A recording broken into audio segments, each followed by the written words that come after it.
So you just have to go through the screen share and it'll bring up these two. That one's not That's the mine. film. This one's yours. So when I bring that one up, and So- I just have to hit presentation Yes, in there. in there.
I know.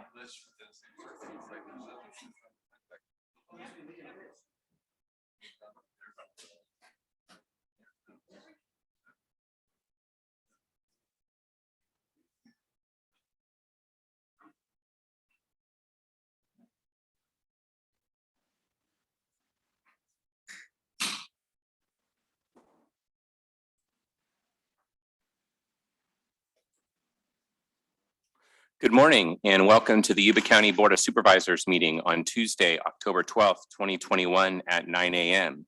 As a courtesy to others, please turn off cell phones or other electronic devices which may disrupt the meeting.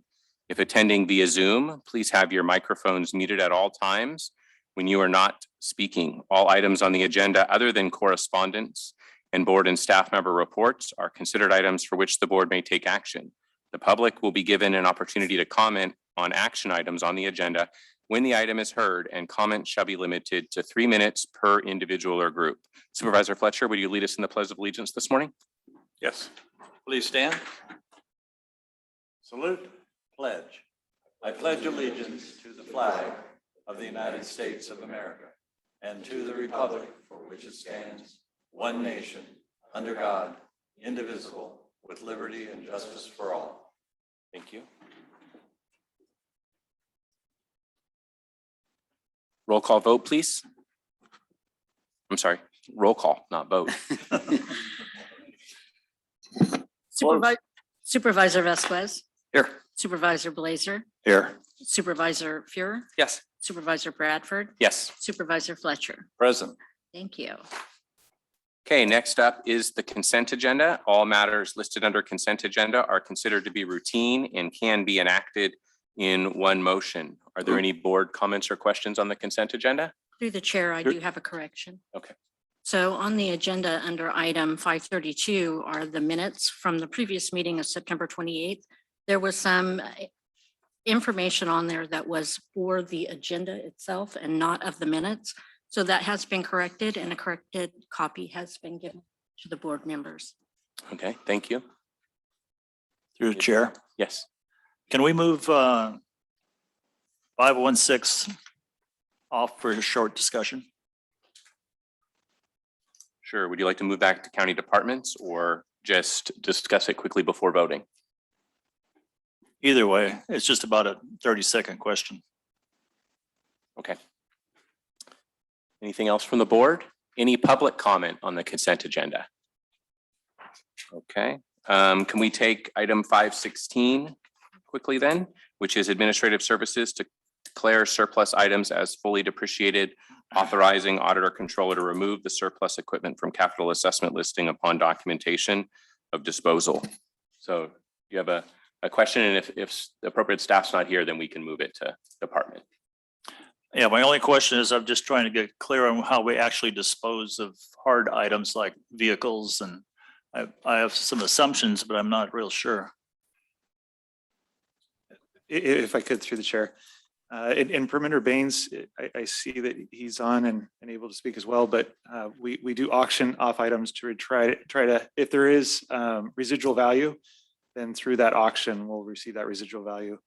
And Perminder can add on from there. What happens if there isn't residual value, found, if they're not sold at auction, what do we do? What we try to do is try to auction off. Good morning, my name is Perminder Baines. I'm with Admin Services. What we try to do is auction them off, and we go through that process a couple of times if we do not get any bids. And at that time, then we have the option of donating it if we go that route. So auction, is that local or do we farm that out? It's online. What we do is an online auction. Okay. So if I want to buy a Dodge Charger Pursuit vehicle, I can do that. Yes. All right, thank you. Thank you. Okay, I will entertain a motion for the consent agenda. Move to approve. Okay, and that includes the changes mentioned by the clerk. Yes. Okay. Second. Okay, I have a first and a second. I'm not sure who the second was. Do you know, Rashawn? Sure. I think it was Don and Randy at the same time, so, Don will be fine. okay. We'll Roll call split the vote, baby. please. Director Vasquez, Yes. Director Blazer, or correction, Supervisor Vasquez, Supervisor Blazer, Yes. Supervisor Fuhrer, Yes. Supervisor Bradford. Yes, Supervisor Fletcher. Yes. Thank you. It's unanimous. great, thank you. Next up is present a proclamation to Casa de Esperanza recognizing October 2021 as Domestic Violence Awareness Month. So we have someone here from Casa. Through the chair, I believe we have Rosa Zuniga.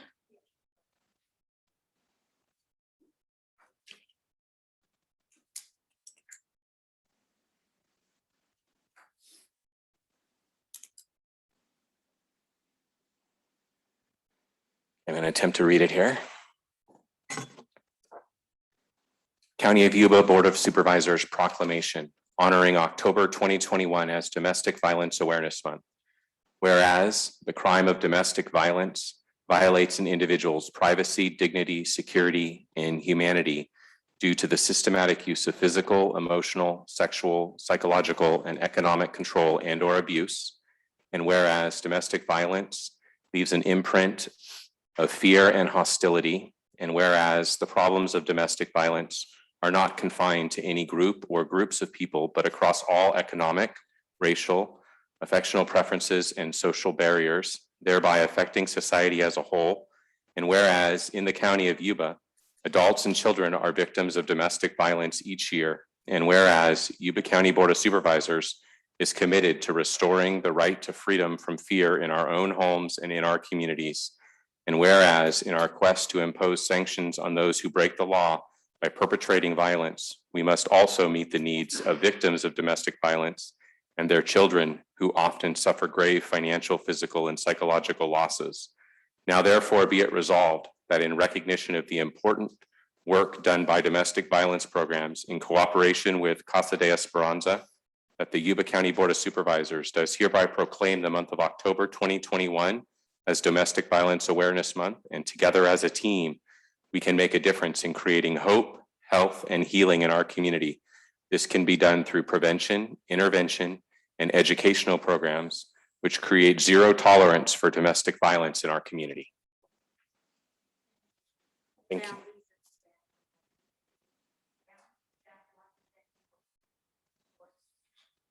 Great. Thank you very much.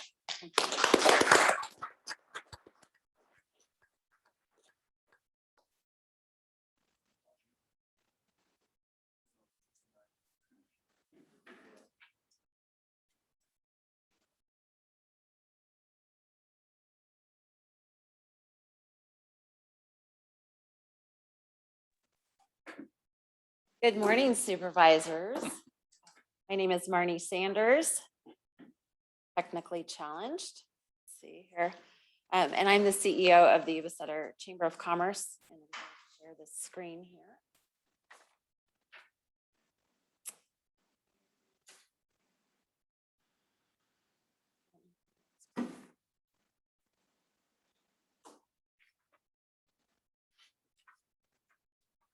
Okay, all right. Well, thank you so much for the opportunity to be before you today to talk to you about Film Commission. This is a really exciting topic for me. We've been talking about this at the Chamber for a number of years, even before my time. It's been a conversation that's been had in this community for at least a couple of decades. So for those of you who are not familiar with it, what a Film Commission is, I'll take you through that. So a film commission does primarily two things. Number one, it attracts the film industry to a community. So they are actively engaging with the film industry and trying to attract production to the area. And the other element to a film commission is that they will basically host that production when it's in town. So they are essentially the liaison.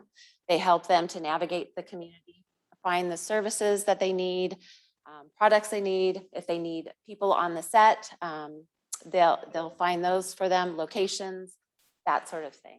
So that in a nutshell is what a film commission is. And so why would we want to have a film commission in Yuba Sutter? Well, it means dollars for our community. Lots of tax revenue is really what we can expect from a film commission. Because of bringing that production to town, you're bringing people who are staying in our hotels, eating in our restaurants, utilizing different services, hiring people to come on the set to do a variety of things. So it's creating jobs and it's creating a lot of tax revenue for our communities. We have a committee of folks who are really interested in seeing this come to fruition in our community.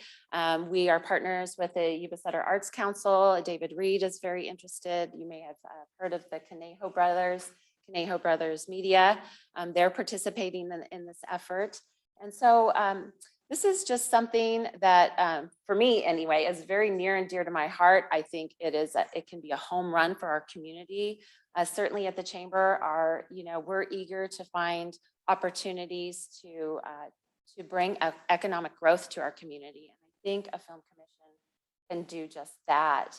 And I have a guest co-presenter here with me today. I'm really excited that she's here. We've been doing this presentation to other jurisdictions, and she's been joining us via Zoom or whatever platform is available. And she comes from Reading, from Film Shasta, and Sabrina Jurisic is a film commissioner with Shasta County, and she has been amazingly helpful as we try to navigate bringing a film commission to Yuba Sutter. She's been with their film commission for a number of years, and she's got a lot of great information and data to share with you to really help reinforce how beneficial this can be to our community. For a very small investment, we can see a huge return over time. And so with that, I'm going to introduce Sabrina, who will take us through what that looks like, and then I'll come back up to close it out. So thank you.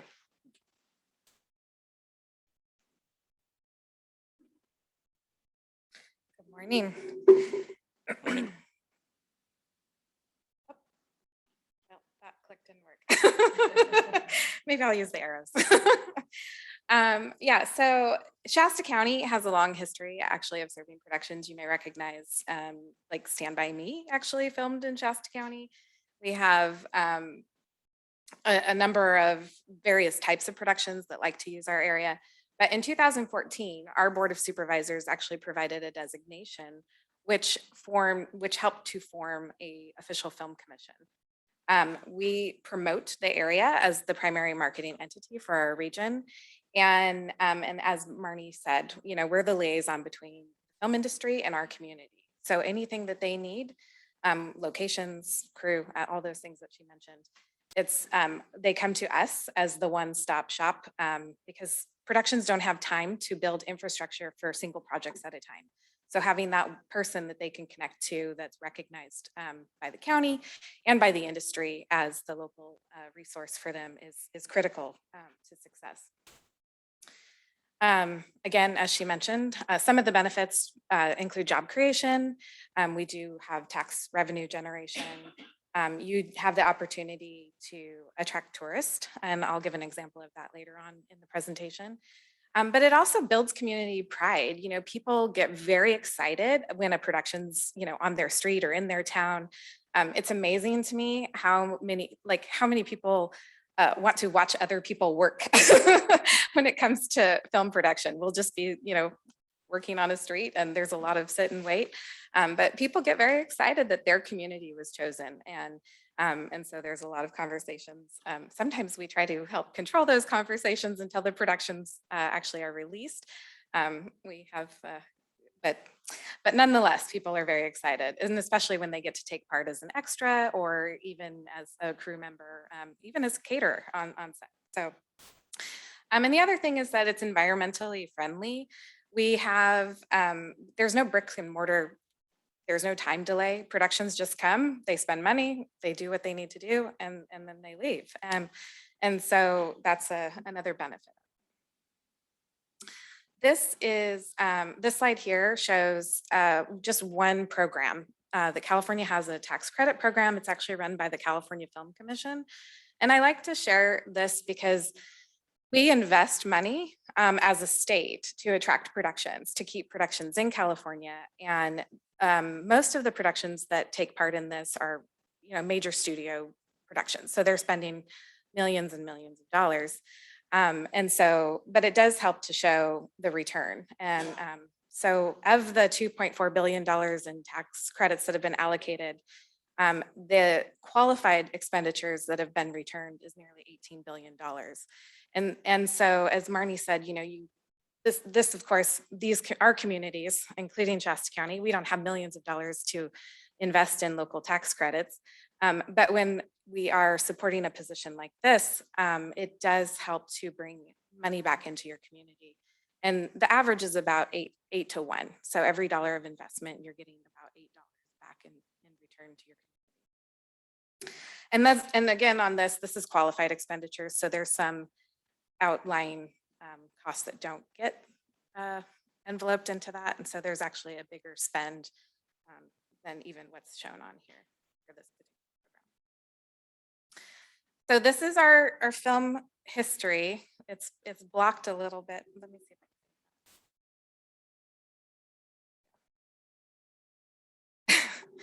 if we've got good numbers on the end of this chart. We don't want to hide here.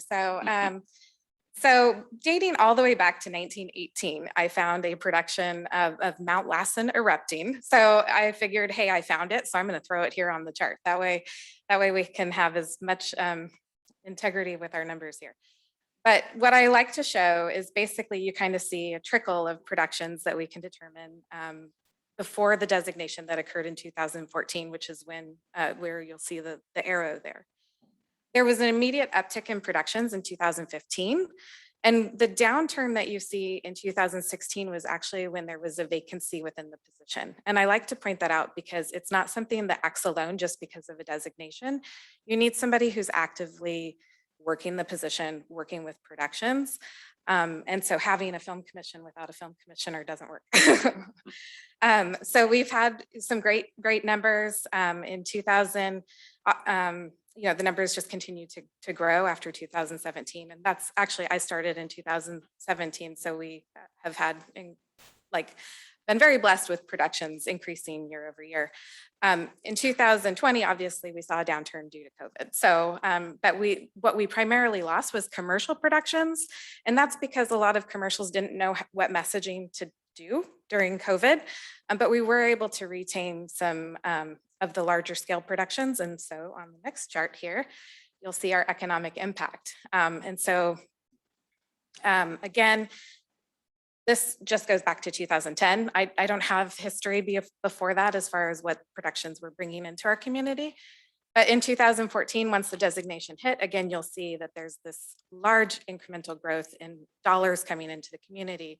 So we're attracting better productions that are spending more money and staying in our areas longer. 2021, our current year right now, is actually our best performing year. We actually had our highest recorded quarter ever between July and September. So production is still continuing to grow in California. It's something that was COVID resistant because it's considered an essential industry in California. So I worked very closely with our public health department to make sure productions could continue moving forward. So, and keeping our community safe and keeping the people who were working safe. So we are definitely seeing, as I mentioned, just an increase in productions, and the quality of productions in our area. What you also get with the Film Commission is very clear ways of measuring success. So I've listed out a few things here, but from start to finish, we can track the efforts of the Film Commission. So when the inquiry comes, we start asking, how many locals are you planning on hiring? Where are you planning on staying? Do you need referrals to hotels? How many days are you going to be filming? And inevitably, they end up increasing, staying longer, hiring more people, the more that you have the ability to connect them with options in the area.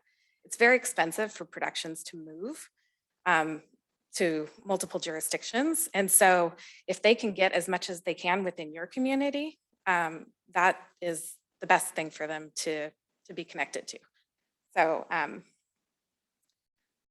is good. So one of the examples that I wanted to give, just to film tourism, this is an added benefit. We don't have the capacity to track these metrics, but we do see people come. So as I mentioned earlier in the presentation, Stand By Me filmed in our area. Decades later, we still have people going and putting themselves in the scene. Now, obviously, you do need a larger scale production for people to it's not going to happen on every one that enters your area, but when you do land those larger projects and have people want to kind of set themselves in the scene, they share it on social media, they're still spending money in your community long after the production has left. So it's an added benefit, but we don't count it. And I think, okay, so I'm going to pass it back to Marnie. Thank you so much. All Thank you. right. Thank you. I hope that, well, I thought so. Sabrina paints a really good picture of what Film Commission can do in a community. It's been really successful in Shasta County, and I think it can be really successful here. Something that should be mentioned is without a Film Commission, we are potentially missing out on some big opportunities because the film industry they are looking for a Film Commission in the community when they're looking for locations. They don't want the hassle of trying to figure these things out on their own. So they want that Film Commission that they can connect to. And they're going to overlook a community that doesn't have that potentially. So it really truly is a benefit to the community. As I had said before, we've been going around and giving these presentations. We've presented to the Yuba Sutter Lodging Association, and I'm really thrilled to share that we have a commitment of $25,000 from them this year. And then we presented to the City of Yuba City, the City of Marysville, and we're actually presenting to Sutter County this afternoon. And I just got word yesterday that the City of Yuba City is going to commit to supporting this effort as well. So we're making some headway. And this slide here will kind of give you a little picture of what we're looking at for the next several years. So this year we're looking to raise $50,000. So we're at we'll be over $30,000 right now. And we are, again, we're almost there. But what that means for this year is the building of the infrastructure. So getting the website built, starting to make connections with some of the affiliations and associations within the film industry. You've heard Sabrina, who is expert. She will be consulting on this program with us to help us get this built out for the Yuba Sutter community. Then we move into year 2. Hopefully we can bring on a part-time film commissioner at that point, continuing to build out on the infrastructure, but really starting to promote the community to the film industry at that point. And then by year 3, hopefully we have that fully operational film commission, a full-time film commissioner, and a film commission in our community that is actively engaged with the film commission. And we start to see some production come to our community as a result of that. And then we start seeing some of those economic benefits that you saw earlier with the Shasta Film Commission. They have been really successful. I've had conversations with other film commissions that have seen equal amounts of success. El Dorado County has a film commission, which is under the umbrella of their county chamber of commerce. And they see well over $1 million in economic impact as a result of their film commission as well. So I think this is really something that can benefit our community. The other thing about our community is that we're less expensive for these productions to come to. And so we're becoming popular locations now, our smaller communities. And it's already happening here in our community, but I think we can really bump it up to a larger scale so we can see a greater benefit. I've had conversations with producers who are really excited about this and want to get on board and kind of help us to position our community. So we are attracting production, bringing scouts to the area to help scout out locations for productions, that sort of thing. So with that, that pretty much concludes our presentation.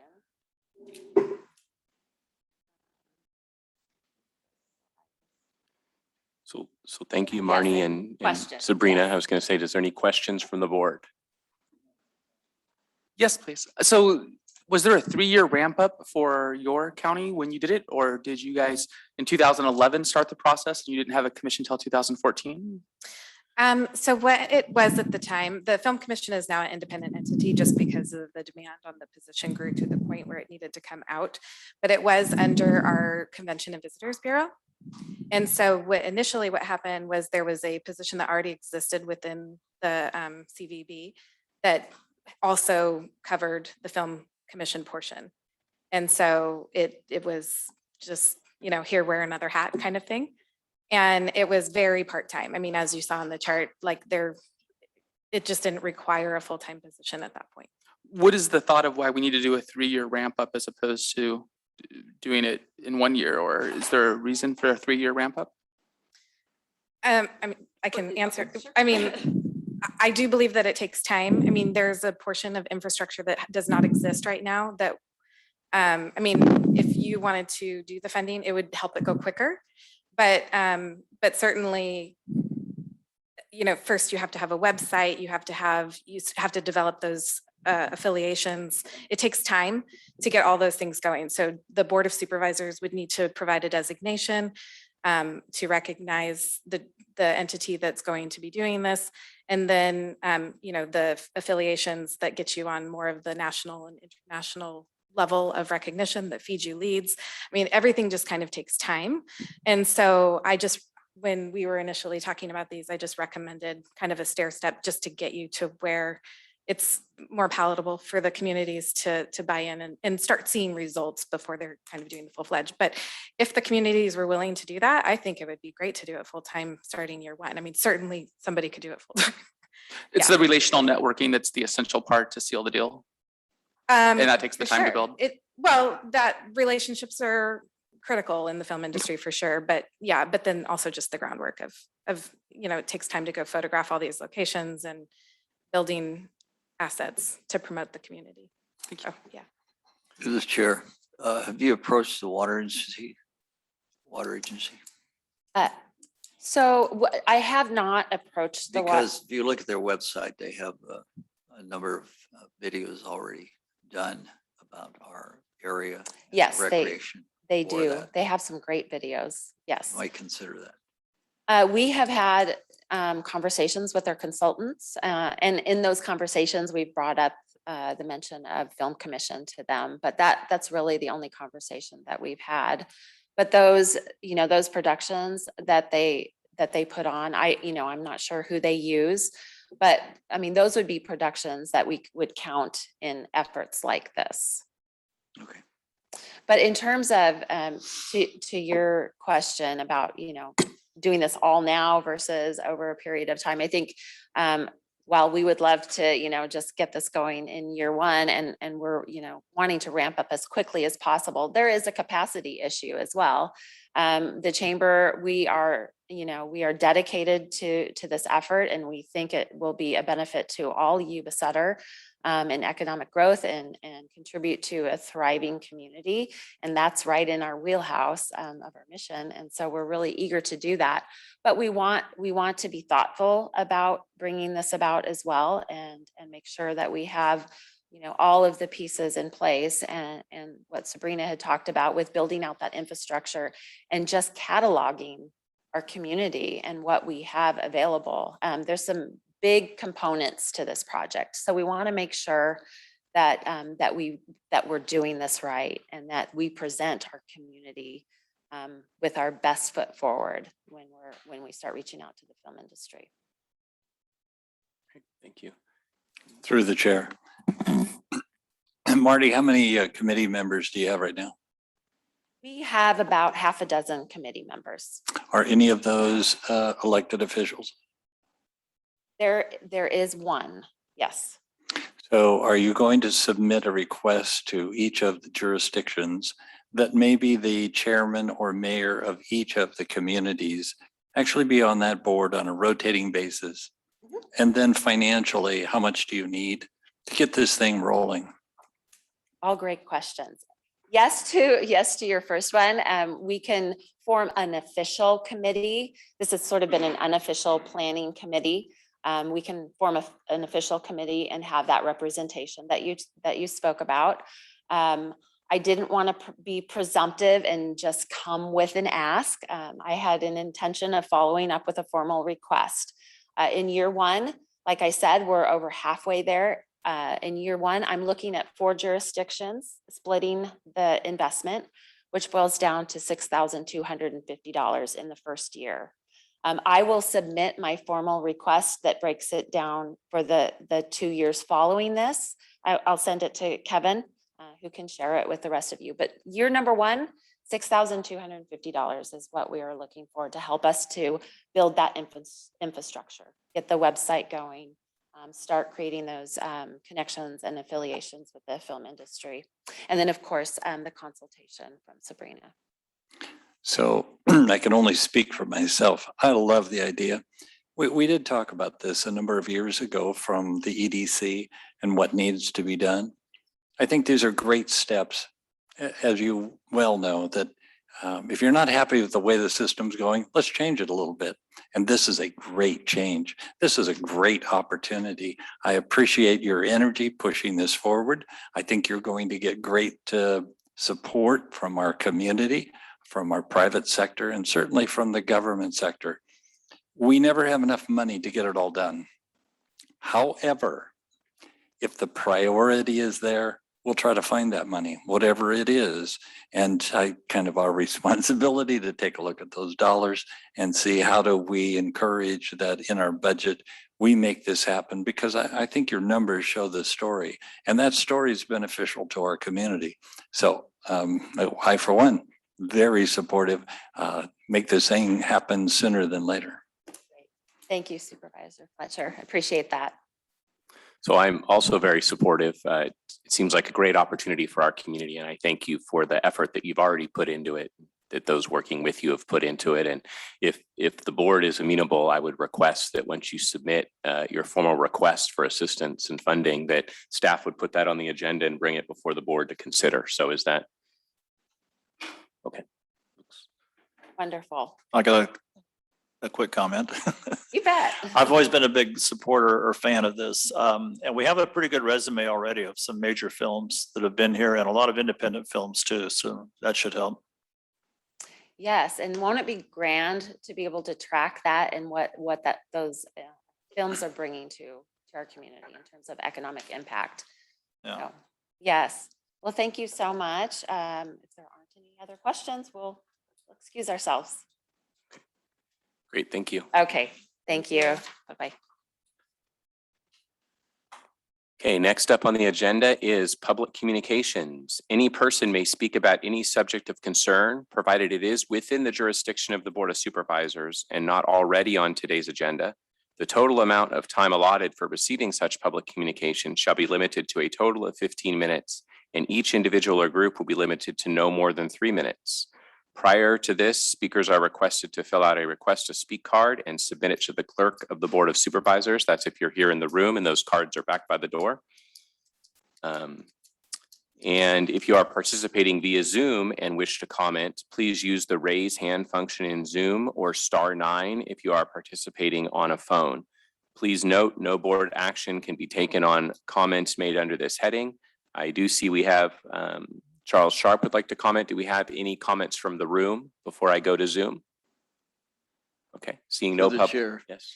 Can they provide lighting so we're just not talking to a black blob?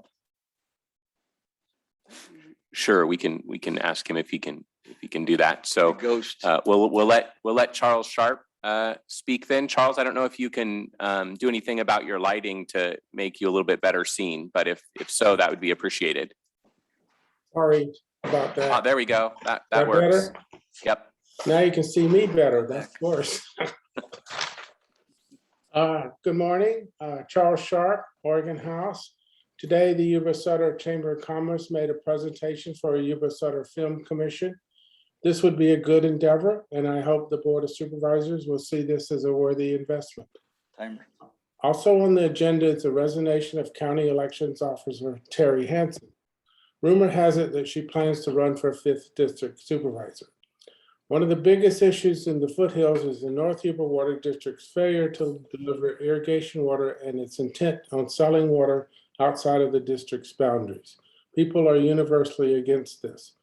With 5 active lawsuits against it, any potential candidate is going to have to address what is going on with this water district.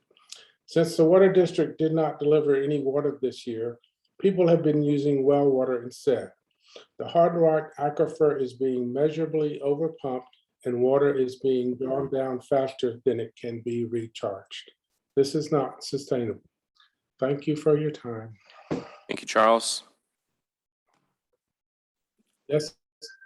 So I do Thank not you. see any other hands raised on Zoom, nor do I see any additional public comment in the room. I did see we had Someone did put something in the chat related to the Film Commission presentation. Would you please read that to the board, Rochelle? This message is from Ted Langdell. Sustaining the activity is essential to success. The Film Commission and commissioner that existed decades ago died when the out of community grant funding ran out. That is all. Okay, thank you very much. Okay, so with that, I don't see any additional public comment at this time, so we'll move on to county departments on the agenda. First up, we're going to take one item a little bit out of order. So we're going to start with item 519, which is Auditor Controller, approve agreement with Tyler Technologies for financial system software and authorize chair to execute. Morning. Good morning, Mr. Chairman, members of the board. Richard Eberly, Auditor Controller. Before you is a request to approve a contract with Tyler Technologies for the implementation of a new finance system. I give some background, a little bit additional information that's other than on the staff report. We started this process a while ago. As I hope you're aware, I've had conversations with, I think a couple of supervisors about our financial system. Our financial system is about 25 years old currently, and it's operating on technology that's about 10 years older than that. So we're hoping to make a 35-year leap in technology with this change. Currently, our system is plagued with duplications of effort all across the spectrum. There's also a lack of access to a lack of easy access to the financial information. So it makes it really tough to do what we have to do on a financial basis. It's also difficult to support. Over the years, the system has been customized a number of different times, and currently because of the customizations, it's difficult for the vendor to support and also for IT to support because of just the nature of customizing any software. One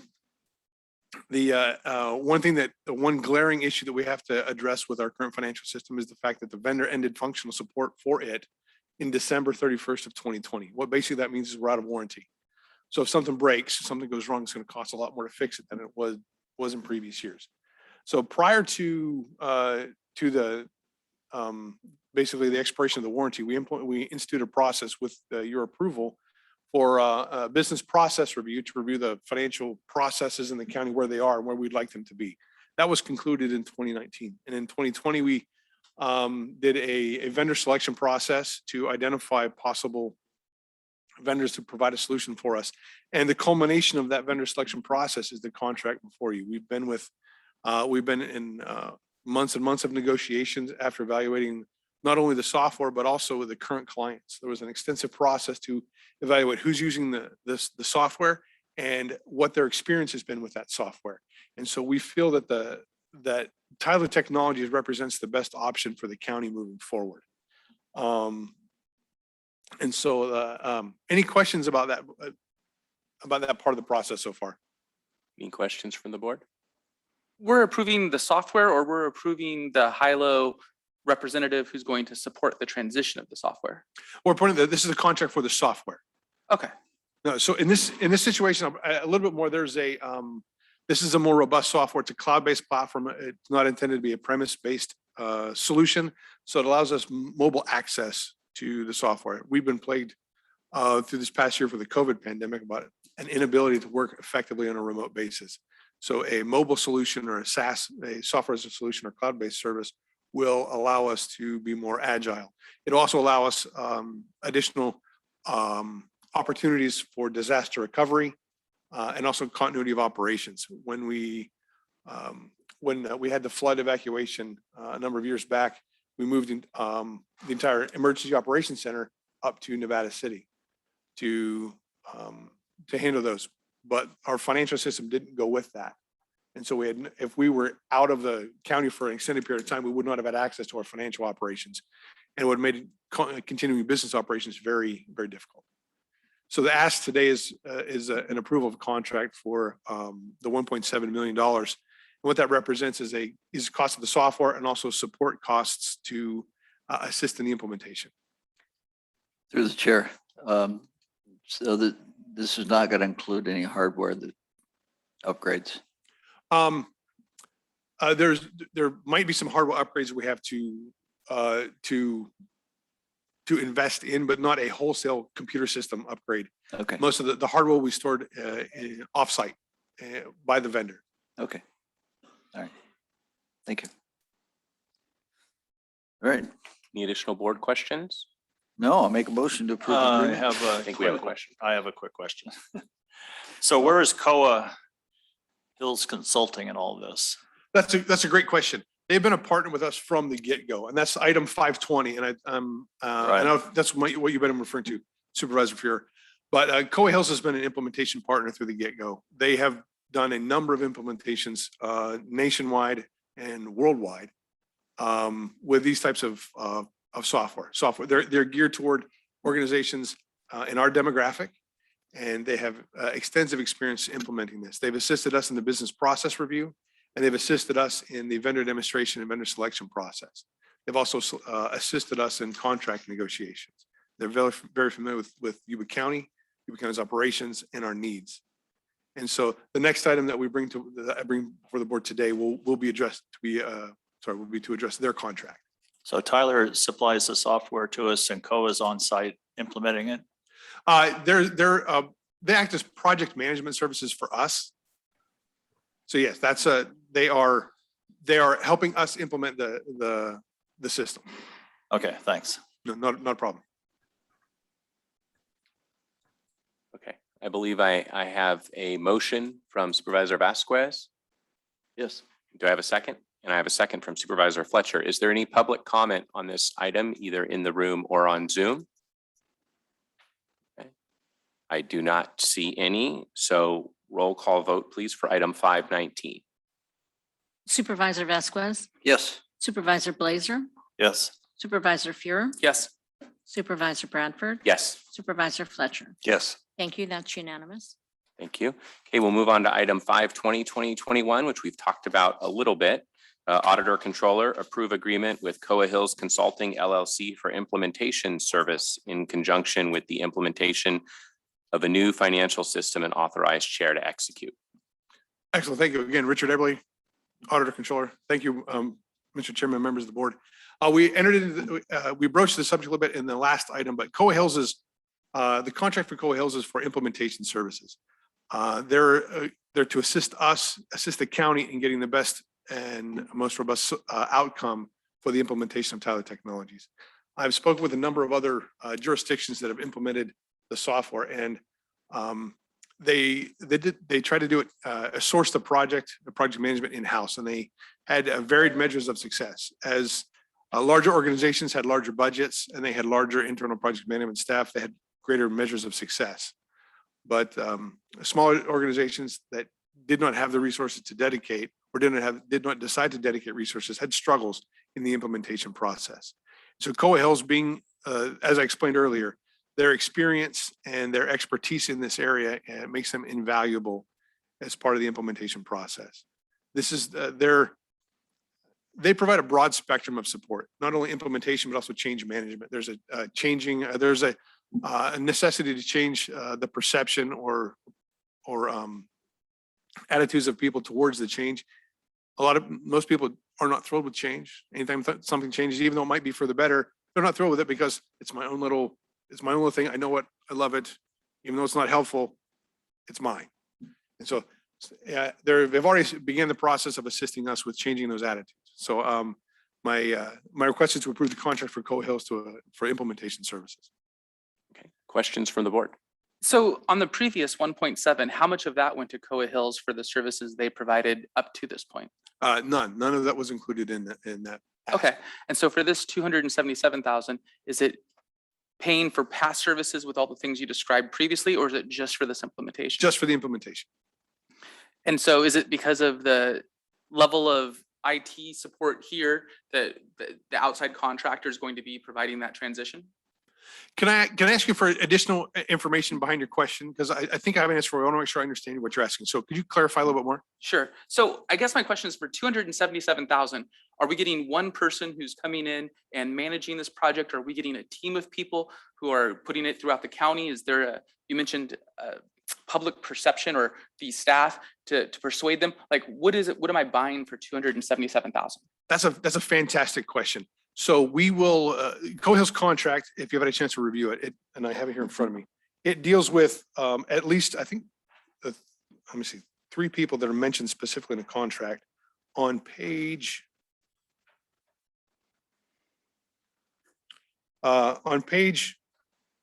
It's not page 9, it's page 29 of the document.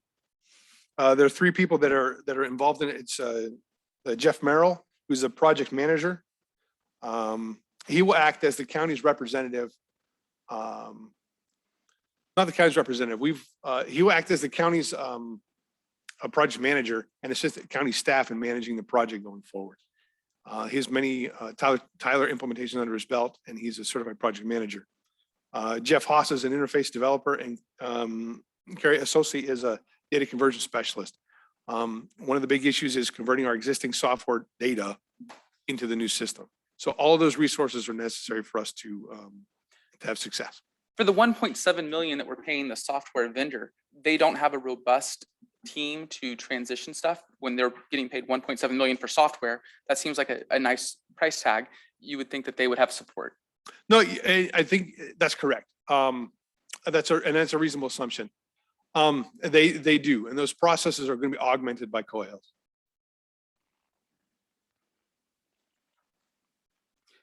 You mentioned that some entities had problems integrating or using the software without the Cohill's transition team. Without someone like Cohill's, I'm not going to say Cohill's, but yeah, out someone like Cohill's. Yes. And so what is the degree or quantity or quality of that problem? What did they have that occurred? It's the ability to use the system as effectively as they would. There's another county I spoke with that implemented a cash, or that did not implement a cash management module, and they had difficulties interfacing their current cash management receipts process with the Tyler software. So that's one example that I can think of off the top of my head. But that was something that was resolved and didn't cost them $250,000. Actually, no, it's not. It's still ongoing right now. Okay. So it's not been resolved. No, again, fair question. It has not been resolved, and it's still an ongoing issue. Thank you. So Tyler supplies support to COA.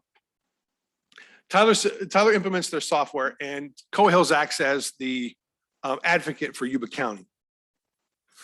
Thank you. Cohill's acts as the advocate for Yuba County. There are, in any type of situation, there are people that know how to do things better than we do, and sometimes the vendor has ways they like to do things, and their procedures and their efforts are in the best interest of Tyler, not necessarily the best interest of the client. And so Cohill's will act as our advocate to make sure we get everything we've asked for and everything that we should get. As I'm thinking about it, I kind of think of a while ago, I had some concrete poured at my house, like a concrete driveway and patio. Now I could build the forms. I could do all that stuff. I think I'm reasonably certain I have the skills to do that. I have the tools to do that and that kind of thing. But it would have taken me a very long time and a lot of extra effort. So I hired somebody who was expert at doing that to help me build that. And it was done in a matter of days, where it would take me at least a number of weeks or months, that kind of thing. So that's kind of what I liken it to, hiring the experts to get it done. But Cohill's works on our behalf. And in our current relationship with Cohill's, they assisted us in the vendor selection contract negotiation process. And their current efforts have already saved us about $190,000 in the contract so far, about $150,000 in ongoing costs, and about $40,000 in one-time costs. So their contract will be paid for within 2 years based on the savings they've already generated for us. Thanks. Through the chair. Richard, you mentioned people not wanting to change, and working with Bosch Automotive, one of the largest corporations in the world. We found that initial training, dollar for dollar, saves you 10 to 1 for that initial training. Once you walking on water is easy once you know where the rocks are, and they know where the rocks are. So I just, on that note, I'll make a motion to approve the agreement. Thank you. I agree. That's a very well put. Thank you. Okay, I have a motion. Do I have a second? So just a quick comment. You know, there are times I think we bought into something, we don't even understand how it works, but it's way over my head. I'd almost rather have 5 people with little recorders and typewriters and keeping charge of the money and put on jobs but we can't find people to do it. So it doesn't leave us much but to go ahead and move in this direction. It's technology and it's worst and it's best all at the same time. If you'd had dirt driveway that was really compacted, it might be better and a lot cheaper if you did that, but I understand. Right. It's probably the better way to go. I'll second that motion. Okay, I have a first and a second. I have a couple comments and a question as well. So I'm glad to see us getting off of the old system. I think that will be great for the county for a ton of reasons. And so Coa Hills will also, in addition to data migration, which is extremely important, they will also be doing training. Is that correct, of staff? Or okay, so which is extremely valuable. I know, you know, I have some past experience with IT system implementation, and you can buy a new beautiful system that has lots of capabilities, and if you don't know how to use it, you don't get your money's worth out of it. And so making sure our employees know how to use it and that it's working properly is, you know, I mean, I hate to use the word priceless, but almost priceless. It's critical to a successful implementation of any system. And so I'm glad that we you know, you're requesting to bring a partner on board to help with that. Because as you said, you know, the vendor's goal is to sell you the software. And they certainly want you to be able to use it. But they don't necessarily always go out of their way to, you know, provide you everything you need to use it to its fullest capability and to transition from your current environment. And so I think it's very important. So with that, if there's no additional questions, I will ask for public comment on this item. Is there any public comment in the room or on Zoom? Okay, seeing none, I will ask for a roll call vote. Supervisor Vasquez, Yes. Supervisor Blazer, Yes. Supervisor Fuhrer, Yes. Supervisor Bradford. Yes. Supervisor Fletcher. Yes. Thank you. It's unanimous. Thank you. Great, thank you. Okay, moving on to item 501, 2021, Health and Human Services, adopt resolution authorizing Health and Human Services Director to apply jointly with Sutter County and Sutter Yuba Homeless Consortium to California's Homeless Coordinating and Financing Council for the Homeless Housing Assistance and Prevention Program Round 3 funds. Authorize director to execute any and all documents required by the standard agreement to apply form, and authorize director to enter into memorandum of understanding with Sutter County and Sutter Yuba Homeless Consortium for the combined allocations, including how funds will be administered, and designate Yuba Sutter Homeless Consortium as the administrative entity upon review and approval of county council. Good morning. That's a lot. Good morning, Chairman Bradford and members of the board. Kaya Galicia, Project Manager in Public Health. As you may be aware, the state is making historic levels of funding available to jurisdictions and continuums of care to assess, plan, and implement programs and services to reduce homelessness throughout California. One of these funding sources is the Homeless Housing Assistance and Prevention Grant, available through the Business Consumer Services and Housing Agency, Homeless Coordinating and Financing Council. The purpose of this funding is to assist people experiencing literal homelessness move into safe, stable housing, and to keep those at risk of homelessness from losing their housing. The funds require regional coordination and a unified regional response, in addition to pairing funds with other local, state, and federal dollars in order to maximize the impact on communities. Our recommendation today is for the Health and Human Services Department to participate in a joint application for round 3 of the Homeless Housing Assistance and Prevention Grant with Sutter County and the Sutter Yuba Homeless Consortium, who is our local continuum of care and will be identified as the administrative entity.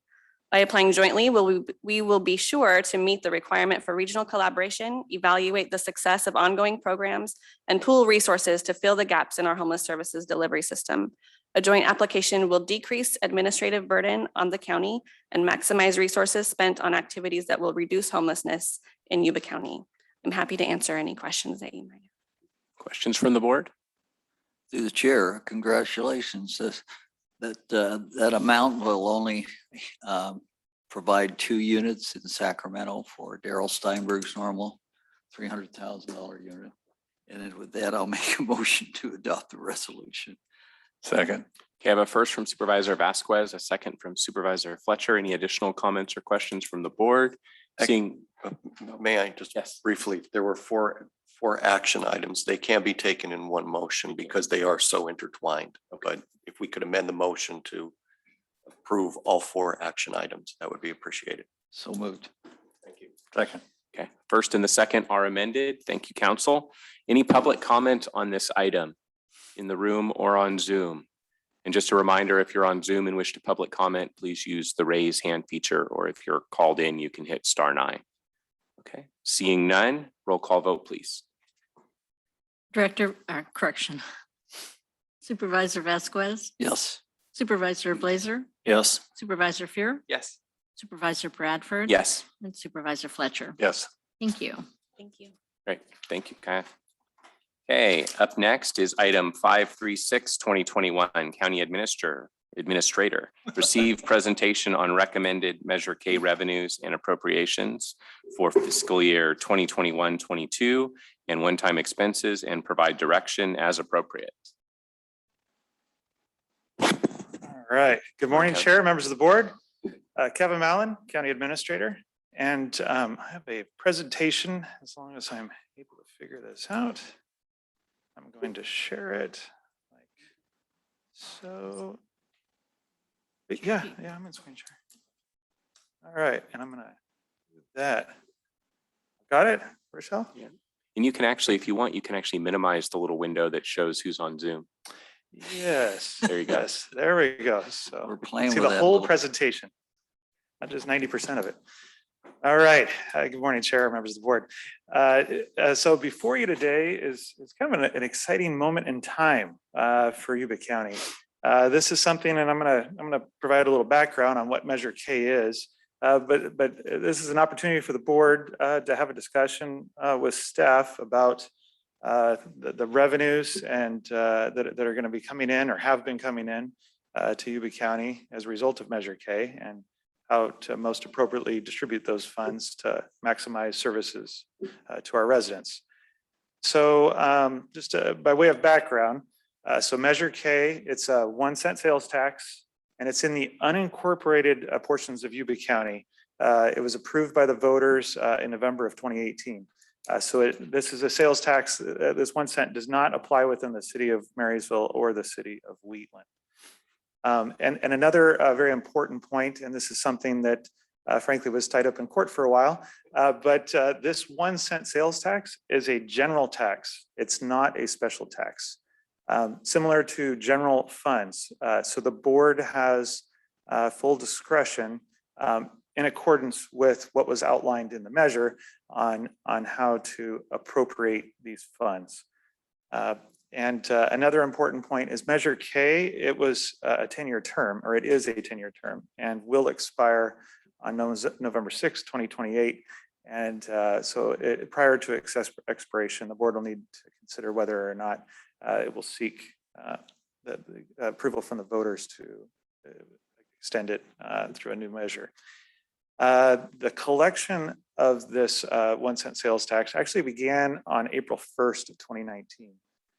And due to the litigation, those funds have not been appropriated to date.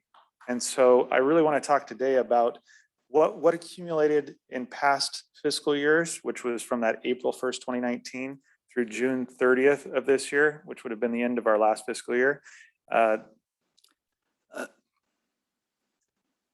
Through the chair.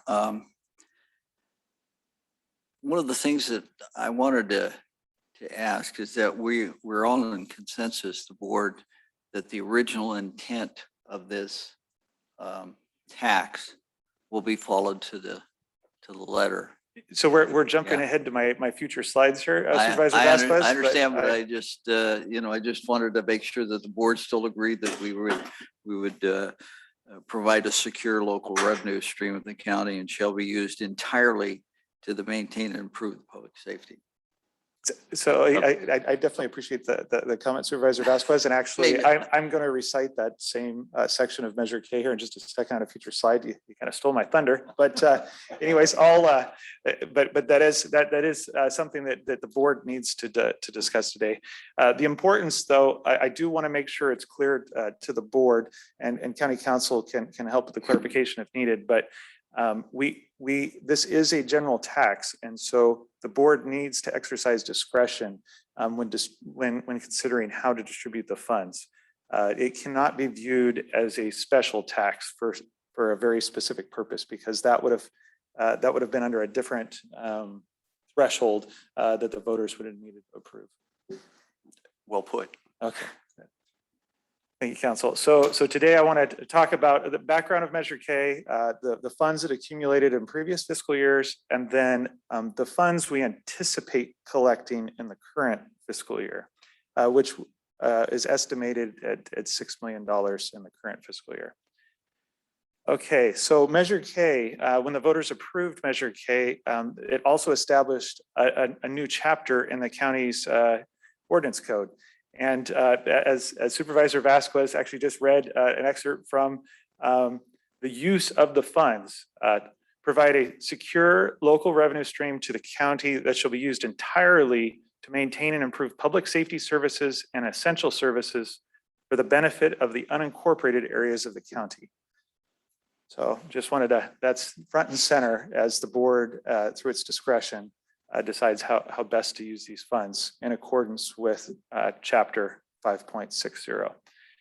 And I believe this is what Supervisor Vasquez was mentioning. The staff made a presentation to the Board of Supervisors in September of 2018, prior to the voters approving the measure, outlined, and this was basically to help kind of create conceptually what distribution could look like under this measure.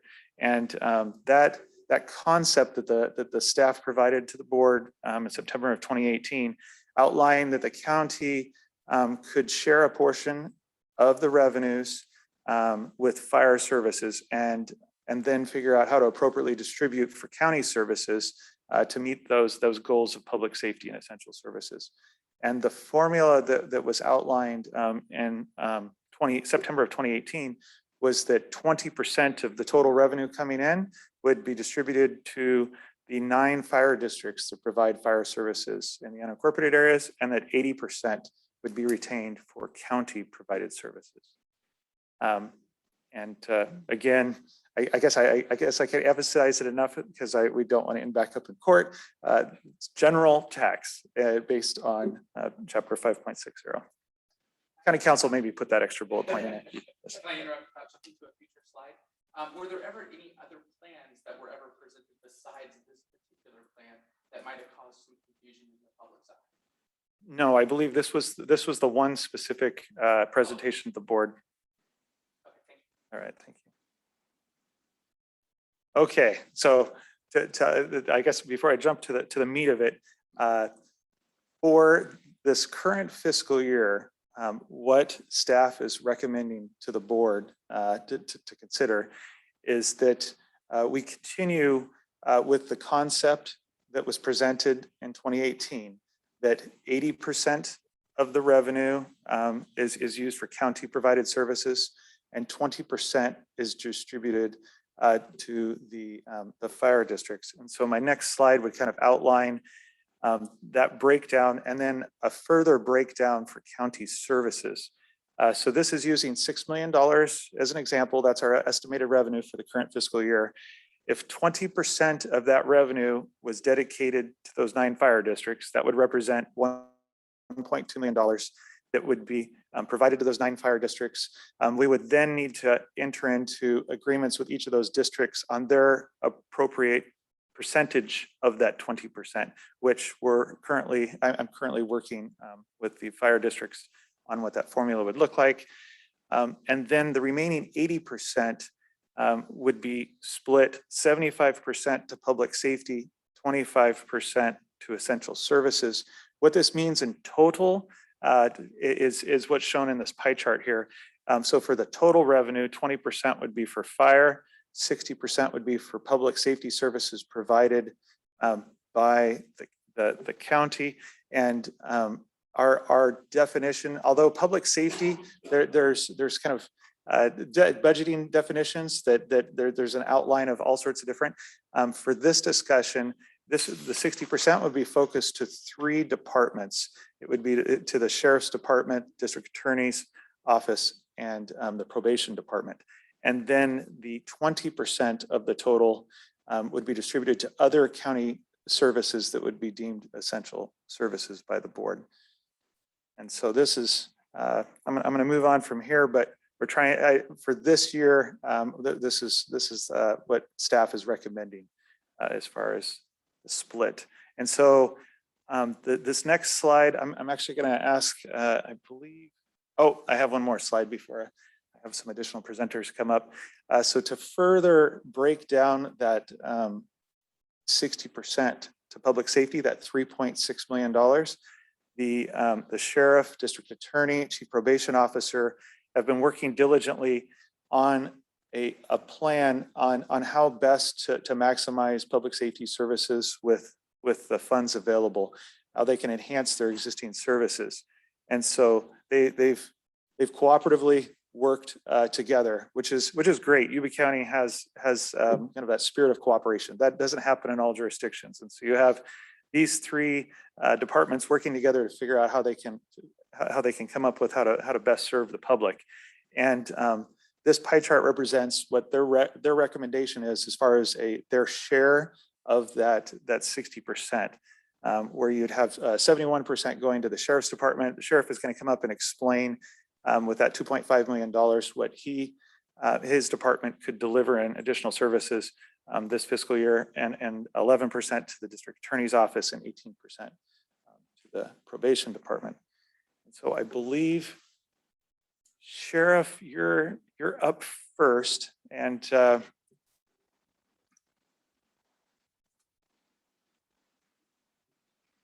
right.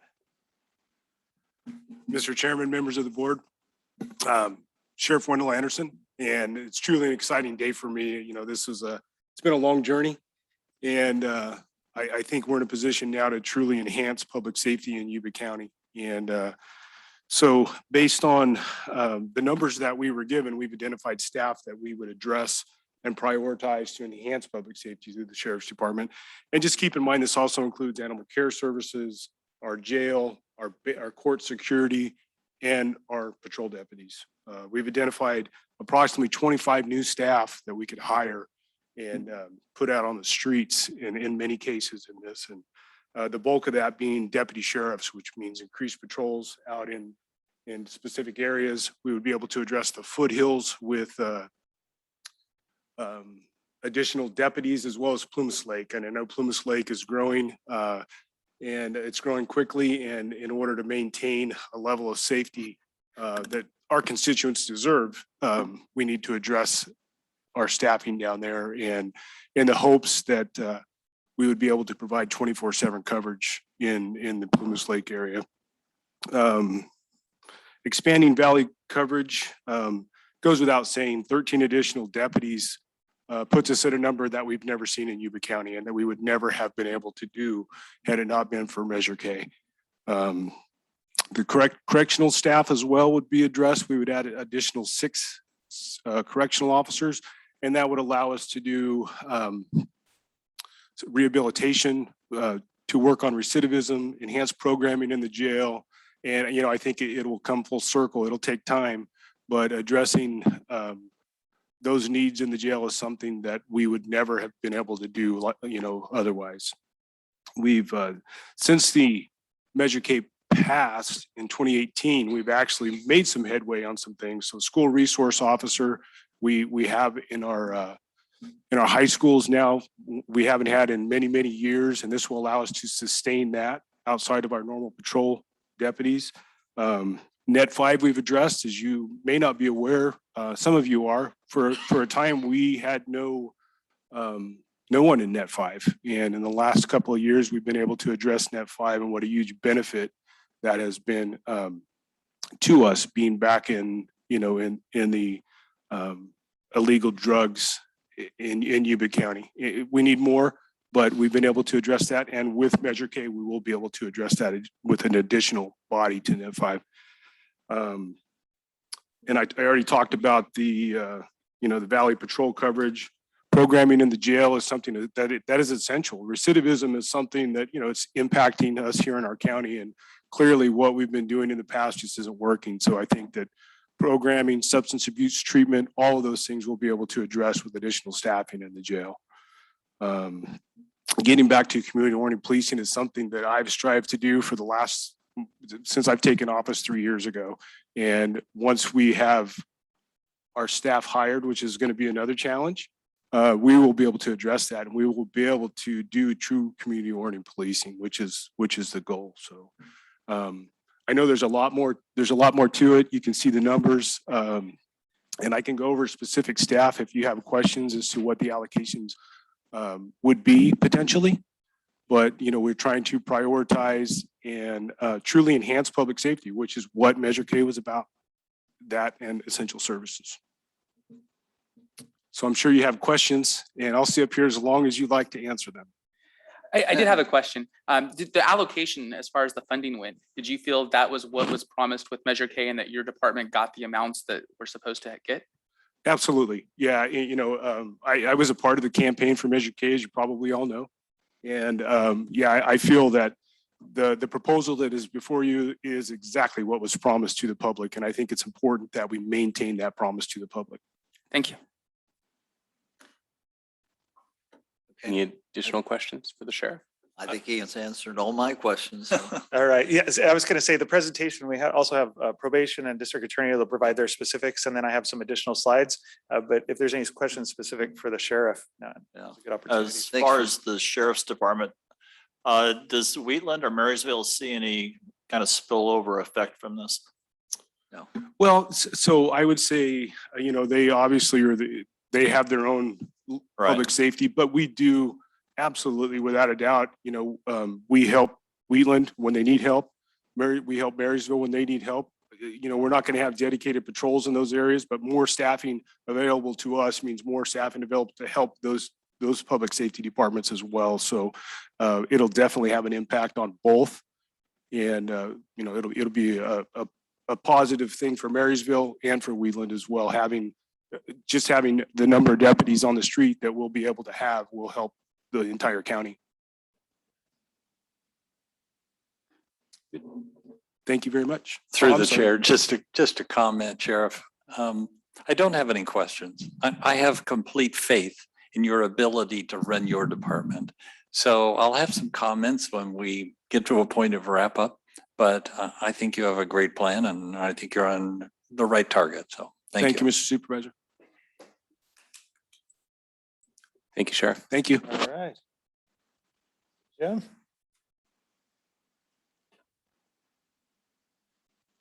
So good morning, Chair, board members. I think the first comment I really want to make is thank all the people that put a lot of effort in passing Measure K. It's been a long journey. There's a lot of work still to be done. Thank you to the Yuba County citizens as well.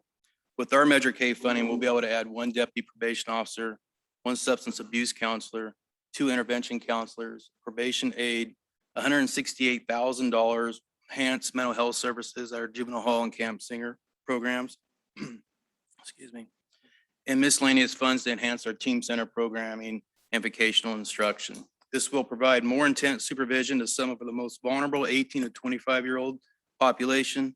It increases services to our victims, which creates healthier and a safer community, provides more opportunity and continuous drug and alcohol services for our high-risk clients, allows incarcerated adults an opportunity to tackle barriers before their release, which will increase their opportunity for success upon release, allows for more critical mental health services to our incarcerated youth, which sets them up for higher success upon their release from juvenile hall and camp singer. Overall, the funding frees up, this will free up funding so we can use it towards other client services such as more intense homeless management, starts to bring service levels back to where they were in 2009. For the first time in many years, we can really focus on prevention and intervention with these new positions and funding. But most importantly, these new positions and additional funds meet community needs, they're data-driven, and they're client-focused. Any questions? Do you have questions? To the chair, you're going to make these slides available to us when we talk to the public on what they're getting for their dollar. I think it's important that we let them know that we're sticking to the spirit of the intent of that tax, and we're following through. It was, that last budget committee meeting was painful. So thank you for your patience waiting. Thank you. Additional questions or comments? No. Okay. Thank you. Thank you, Jim. All right, last but not least, District Attorney. Thanks, Kevin. Clint Curry, District Attorney, and I'm excited too. I mean, this is just, 1990, staffing in the DA's office was 13. And when I took over in the DA's office just a few years ago, it was 13.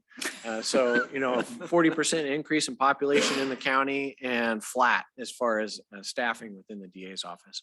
Of course, it wasn't flat the whole time. Right before the Great Recession, it was 20. With Measure K, this is a solid investment in public safety and in the DA's office specifically. We're going to be able to hire 2 attorneys. And I'm really excited about what we're going to be able to do with that as far as creating some specific assignments. One, and again, when I talk about an assignment, by increasing staff, we're going to be able to reduce caseload for a senior violent felony prosecutor. So we'll reduce their caseload so they can hit home runs all day long. That's the idea behind that. And then on the other end, a restorative justice prosecution assignment. Again, reduce caseload and allow them to focus on this area. And of course, those are words. What are you talking about, Clint? So one, really focused on the serious and the violent, and honestly, like for most of them, sending them to prison, getting them off our streets so they can't harm our Yuba County residents. The other end of that is working on root causes and identifying, like mental health, behavioral health type stuff, veterans issues, drug addiction. Like how do we fix the amenable, those who are amenable to probation? How do we help them break the cycle? So, there's a big debate in criminal justice across our country right now, and some, lean toward the traditional, we just put everyone in prison, and some are like, no, let's not put anyone in prison anymore. Well, here in Yuba County, common sense rules. Roots, attacking the roots that cause criminality makes sense, and so does incarcerating some people that can't get with the program. So that's the intent behind the share that would go to the DA's office, is 2 attorneys to really tease those 2 areas out, and I'm super excited about that. Any questions specific to the DA's office? Well, I just hope you give us some information that we can take, because we're going to be hitting the streets and talking to people about what this really means for their safety. And you see things happen in New York, Chicago, and all over. It should not happen here, and we have to inform our public that we're not going to tolerate it. No, absolutely. And I know the 3 of us individually as departments are working on specific deliverables to be able to talk and track about, and so when we do go back to the community, if you choose to ask for a renewal of Measure K, we'll be able to tell you exactly where that money went and how it impacted public safety in our community. Thank you very much for your patience waiting. Kind of hard to believe you have 13 people. Well, we've always been conservative in Yuba County financially, and that's a good thing. But We've done so much with so little so often, we can pretty much do anything with nothing. Thank you. All right, thank Thank you, you. Clint. Through the chair. Yes. Just a quick comment for the 3 of you. I can't tell you how pleased I am that the fact that 3 of you work so well together. I think we've all said as a board in front of you each year to talk about what you didn't have, that what you needed, and what the public was able to give you to enhance safety in their community is priceless.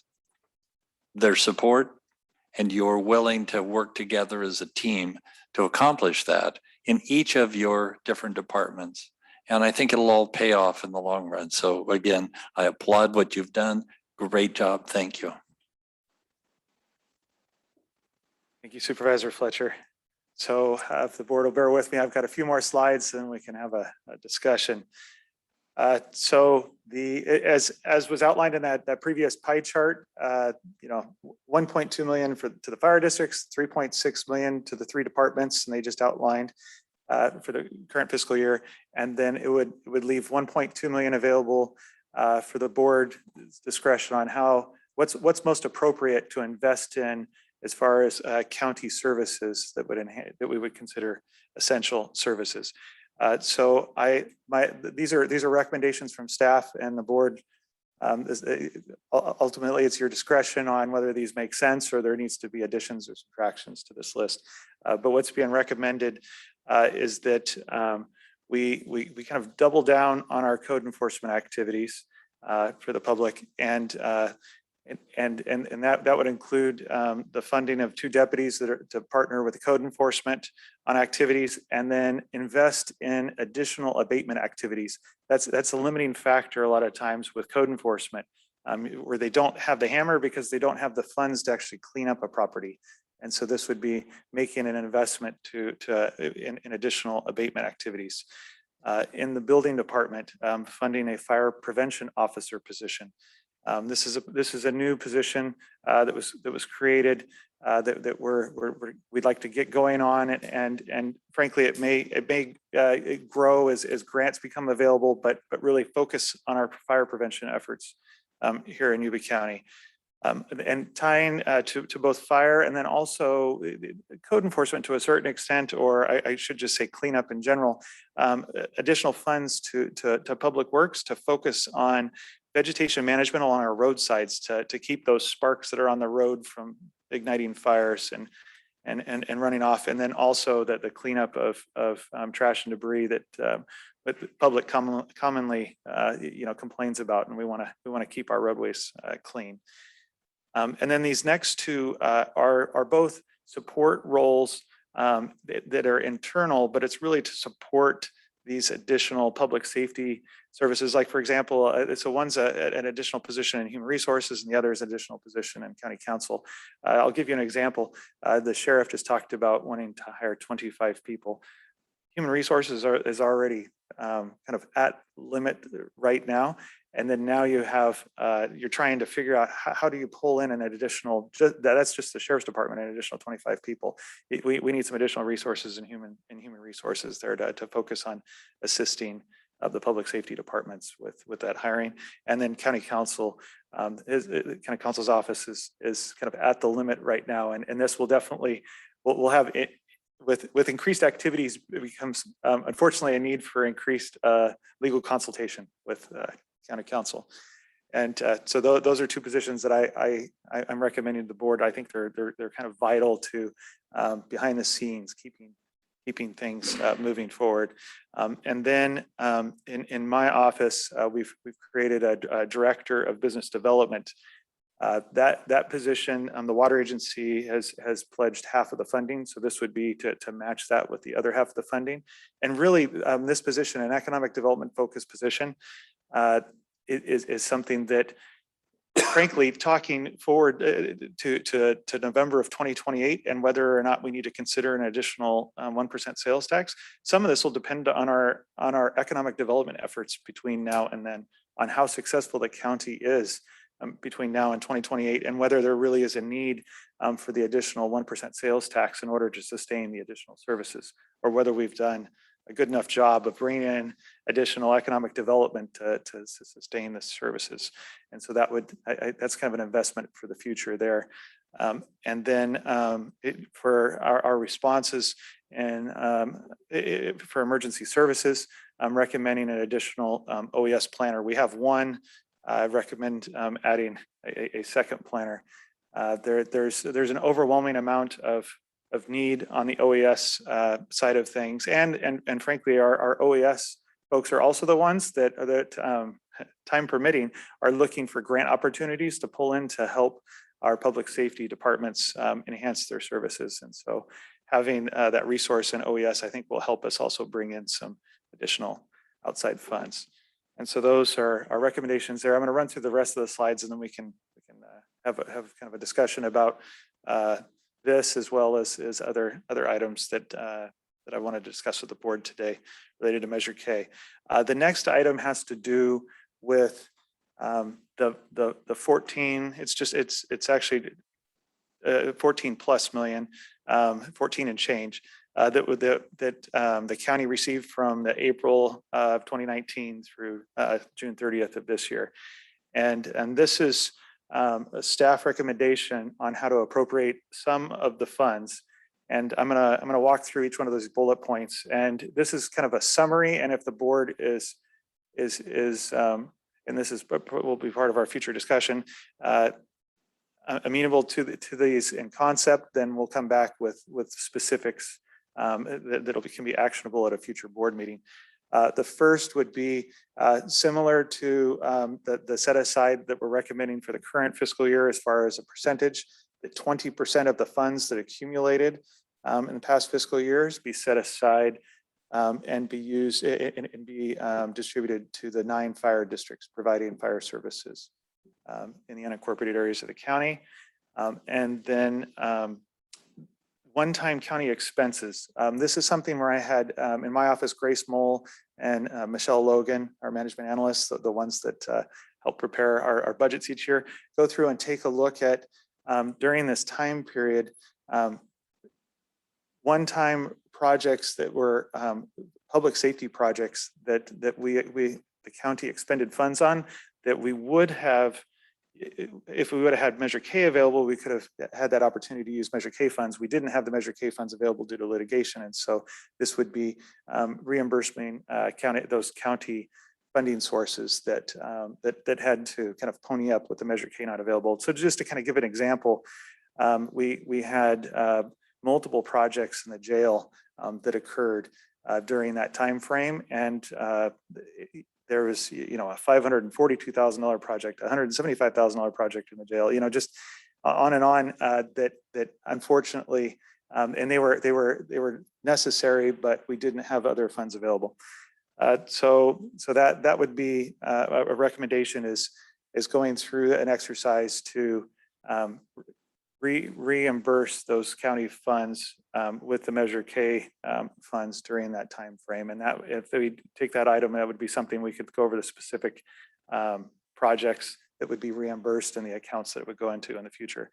And then for the current fiscal year, we took a look at, because we prepared the current fiscal year budget not knowing whether or not the Measure K funds were going to be available.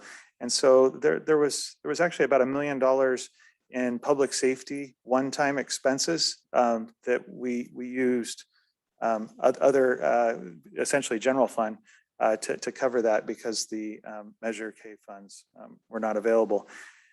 So to give some examples on that, let's see, under the one-time expenses here, yep, like the CAD system and the Sheriff's Department, we're taking a look at doing an upgrade there. Let's see here. What else do we have on here? More jail-related expenses, some vehicles that the sheriff needed, et cetera. So anyways, that just kind of gives you a little context for what's in that $1 million. This next item, this was a loan that the water agency that the sheriff that was made by the water agency to cover the expenses associated with the new sheriff's administrative building on Yuba Street.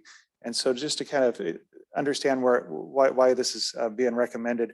So the loan, it has annual payments the sheriff makes out of their budget. And those payments, if we don't pay off the loan early, would continue on till 2031. And there's still about $550,000 in interest that would need to be paid on that loan as well. We've reached out to the water agency. They're more than amenable to allowing us to just pay it off early and avoid that $550,000 in interest.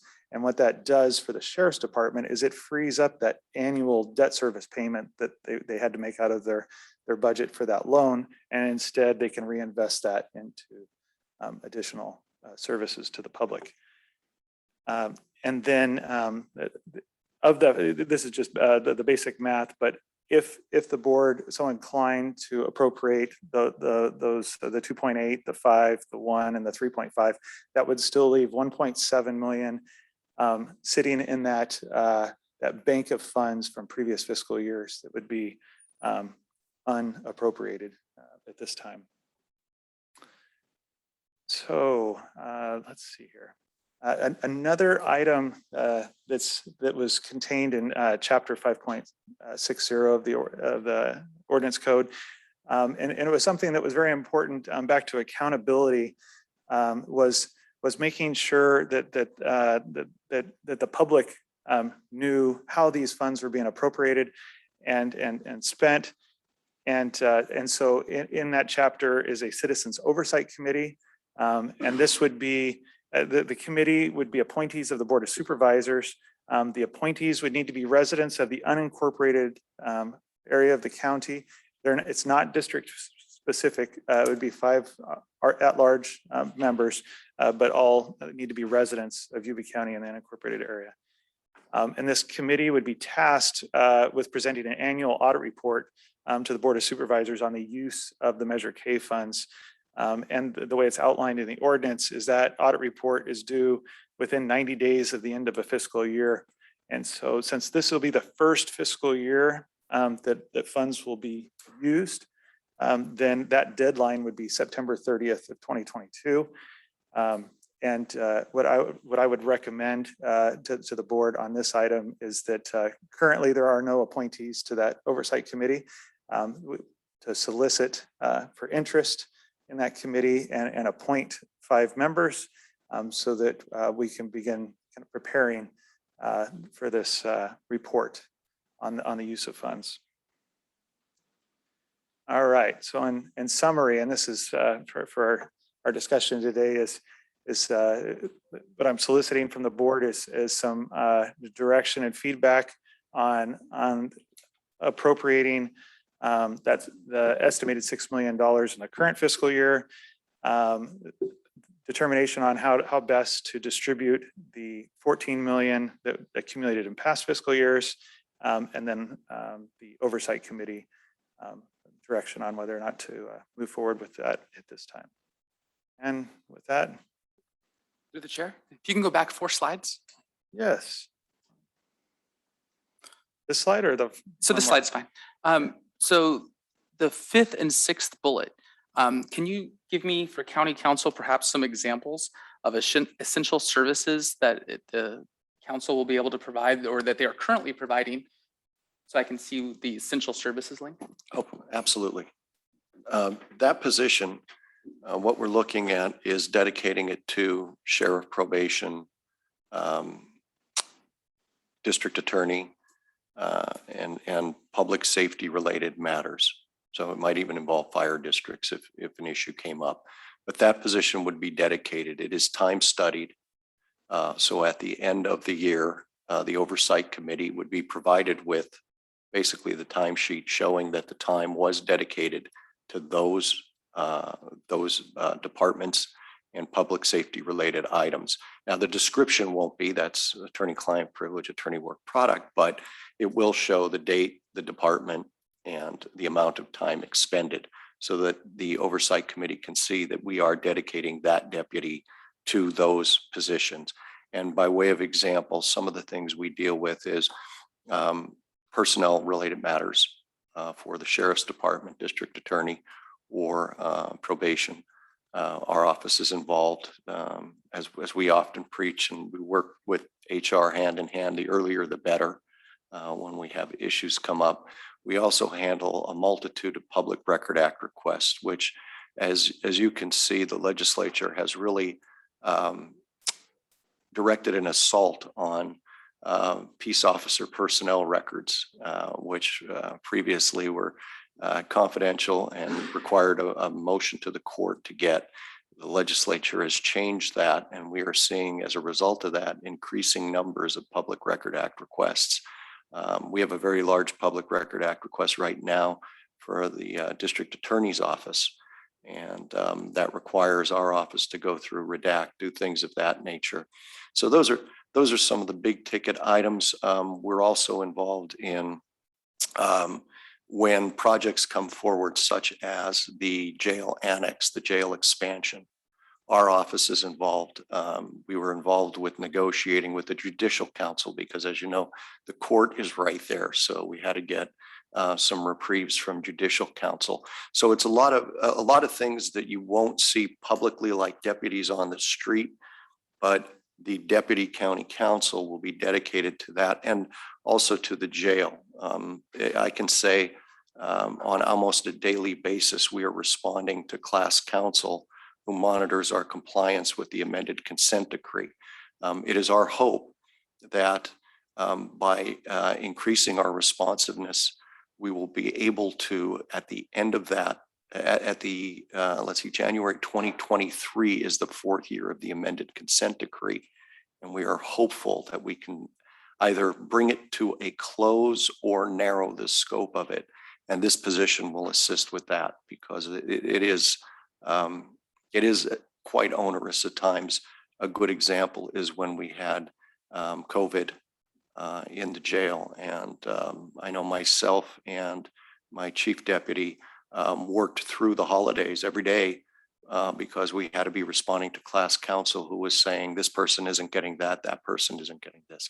So that would be the purpose of this position. Thank you. And then on the next bullet, I think it's great to have a business development, economic development outreach. That's good stuff. How do we link that to essential services? Again, the board has full discretion on determining what is an essential service. Yeah, and I'll jump in on that one again also, because I thought that might raise some eyebrows. But when you look at Measure K and materials that were used in the promotion or distribution of information regarding Measure K, one of the components was economic development. And that was in Measure K. The Court of Appeal, the 3rd District Court of Appeal noted that and said, look, the county from the beginning was saying economic development is also a proper use for Measure K funds. And that went into the Court of Appeal's decision when they were determining this was a general tax. It wasn't specifically limited to only sheriff, only fire, only probation, only DA. It enumerated other uses as well, and economic development was one of them. So the particular clause that Mr. Vasquez read and that you repeated made it sound superficially like it was this, but because of the way the court ruled, economic services would be included. So the court's ruling relied on documentation that was within Measure K that mentioned economic development. Okay, on the next slide. On the next slide, for just clarity, because again, superficial readings can lead to misunderstandings. On the 2nd and 3rd bullet, I would recommend just putting public safety because it seemed to some people that it was just county expenses over and over again. And so if you put in on the 2nd and 3rd bullet, public safety on both of those, I think that would help with the communication. Yes, thank you. Yeah, for the clarification, because those are public safety one-time expenses. Exactly, and that's the friction. Sure. Go back one slide, if you would. Item 6. I think that I'd like to have an ad hoc committee made for 2 items. One item being the item 6, bullet 6, Director of Business Development and Additional Economic Development Outreach, because we work together so well with so many different departments. We've got a strategic plan for economic growth, and I think that the ad hoc committee can bring this out to where it fits within that realm and see whether we need a director. But I'd like to be in an ad hoc committee, and also our Citizens Oversight Committee. I would like to see in that same ad hoc look to providing compensation for the Oversight Committee as a grand jury amount, the way grand jury is done. And I don't know if anyone would care to join. I would like to be on it, but is it something that, I would certainly volunteer as a second ad hoc if that's appropriate. I think that you and I think along the same lines, and I don't see any reason to reinvest as much money as we put in this for something that we can add to and enjoy the benefit of all the past efforts. So I have no problem appointing said ad hoc committee, but I just want to understand the scope of the ad hoc committee clearly. If I understand, there are not concerns with item 6 or moving forward, which would actually come back officially, I guess, at another meeting. But really, the desire is for the ad hoc committee to see, to ensure that item 6 takes into account the work done by the water agency and make sure that, we're not reinventing the wheel. We're working Right. together with the water agency on that item. Is that a correct understanding? That's correct. Okay.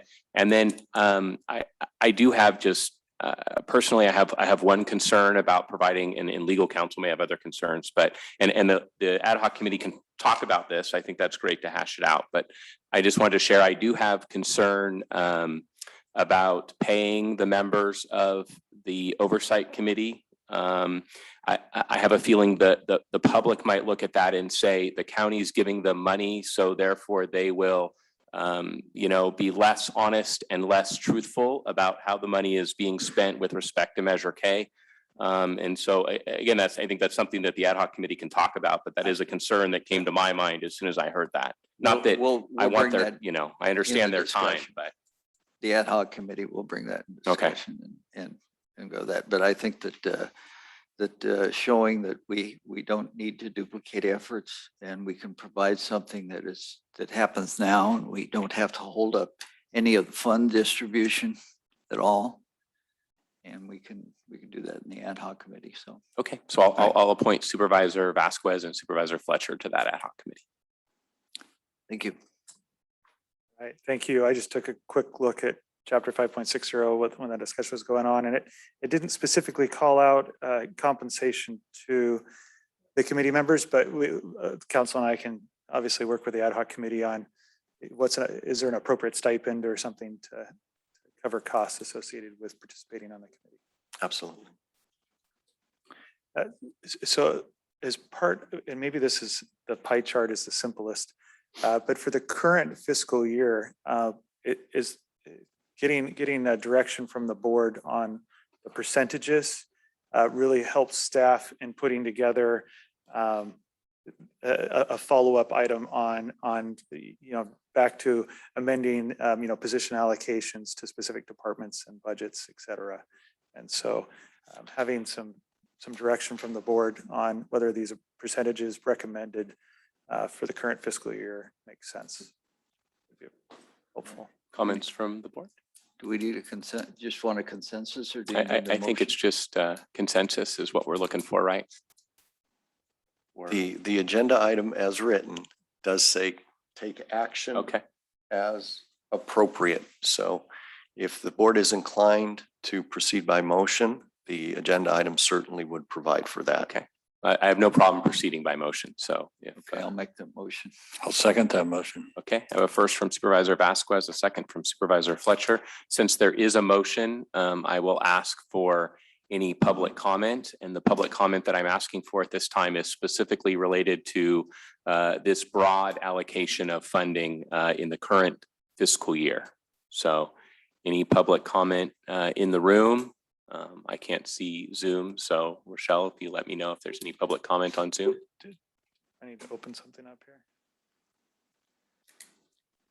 There are no raised hands. Okay, seeing no public comment, I will ask for a roll call vote. Supervisor Vasquez, Yes. Supervisor Blazer, Yes. Supervisor Fuhrer, With the comment that there was no other plans or allocations put forward as stated. And with Wendell Anderson's endorsement, this is exactly what was promoted and asked for and is being received. I also vote yes. Yes. Supervisor Bradford, Supervisor Fletcher. Yes. Thank you. It's unanimous. Great, thank you. All right, so maybe the other item to tackle would be on the one-time money, some direction from the board on what you would like staff to do with bringing back item or items related to the one-time funding. And this could be two parts too. So the recommendation would be to consistent with the current fiscal year, set 20% aside for the fire districts, 80% for the county one-time expenses. Again, you're looking for a motion. Yes, I will be looking for a motion. And this is the 5 million in expenses that paid for other sources while the funds were tied up. So I think it's for the entire 14 million listed on the screen. That the motion would be that staff brings back the specifics of those individual items for us to consider the actual allocation of funds, but that we are essentially saying we're okay with this in concept. Please bring back the specifics. so moved. Second. Okay, I have a first and a second. Any additional board comment on this item? Yes, on the 1.7 million, the last bullet, again, just for communication and clarity with the public, if as many of those things that you have in that category link obviously to essential, that would be great, because whenever it's more tenuous or indirect or obfuscated, then that creates friction. I think that's a good addition. It's been talked about real frequently. Any public comments on this particular item? Okay, I do not see any in the room. Rochelle, are there any on Zoom?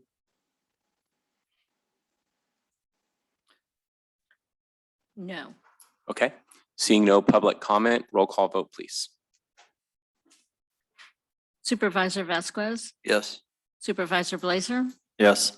Supervisor Fuhrer, Yes. Supervisor Bradford, Yes. Supervisor Fletcher. Yes. Thank you. It's unanimous. You got this.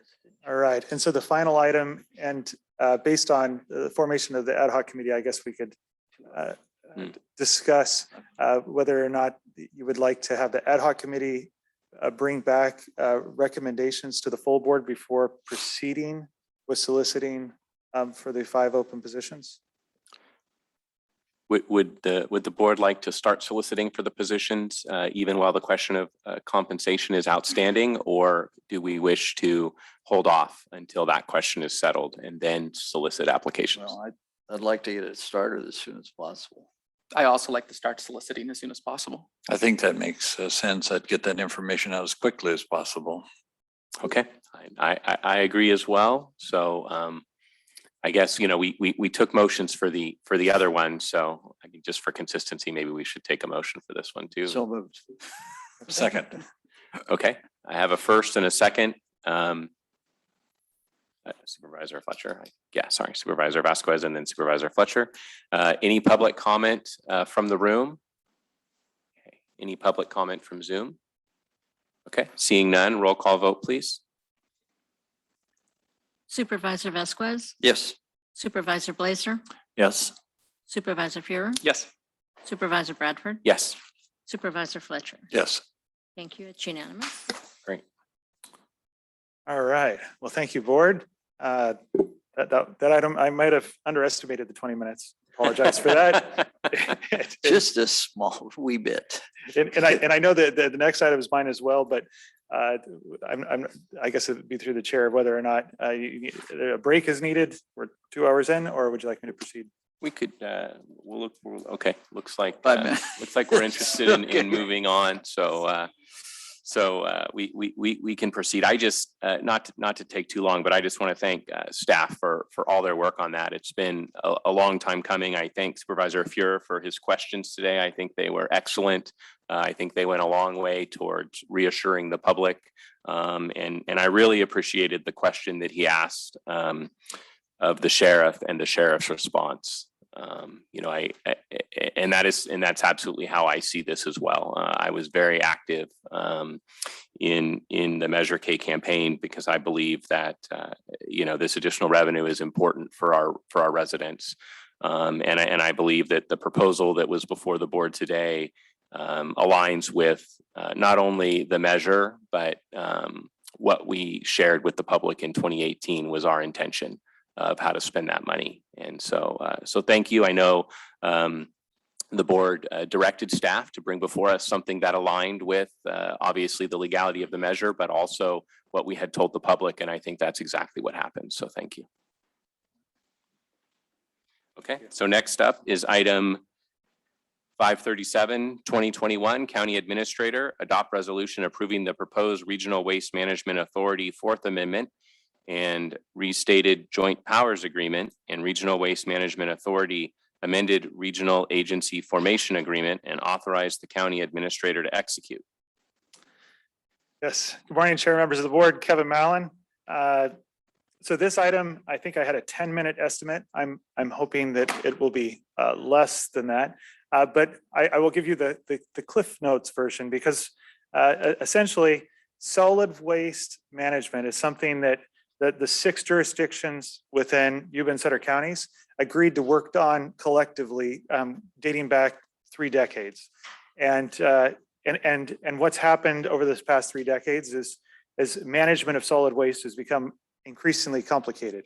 The state loves to, there's a new law every year, it feels like, and it's gotten to the point where the recommendation is that we kind of beef up the joint powers agreement that the 6 jurisdictions have had in place for the last 3 decades and delegate more authority and focus to this Regional Waste Management Authority, and also that the Regional Waste Management Authority hire a focused executive director in this area. Keith Martin has done an excellent job. Keith's in the audience today, wearing 2 hats as both the executive director for this entity, as well as overseeing Yuba Sutter Transit.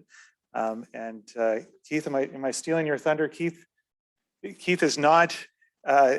He's been here a long time, and I think it's near the end. And this is part of finding an appropriate succession plan for Keith as well. And so before you today is a number of amendments to that JPA that all of the jurisdictions have been working on with Keith and his consultants that would be the most appropriate path forward for our 6 jurisdictions to manage solid waste into the future. With that, I'd be happy to answer any questions you have. Questions or comments from the board? I move to adopt. Okay, I have a first. Just a quick comment before I second that. Built into this, of course, is a modification on rates that will affect primarily the upper foothills. But I think it's critical that you keep up with the pace of life in general and the expenses. Nobody likes rate increases and nobody wants to pay more, but the fact is it requires more funds to operate facilities.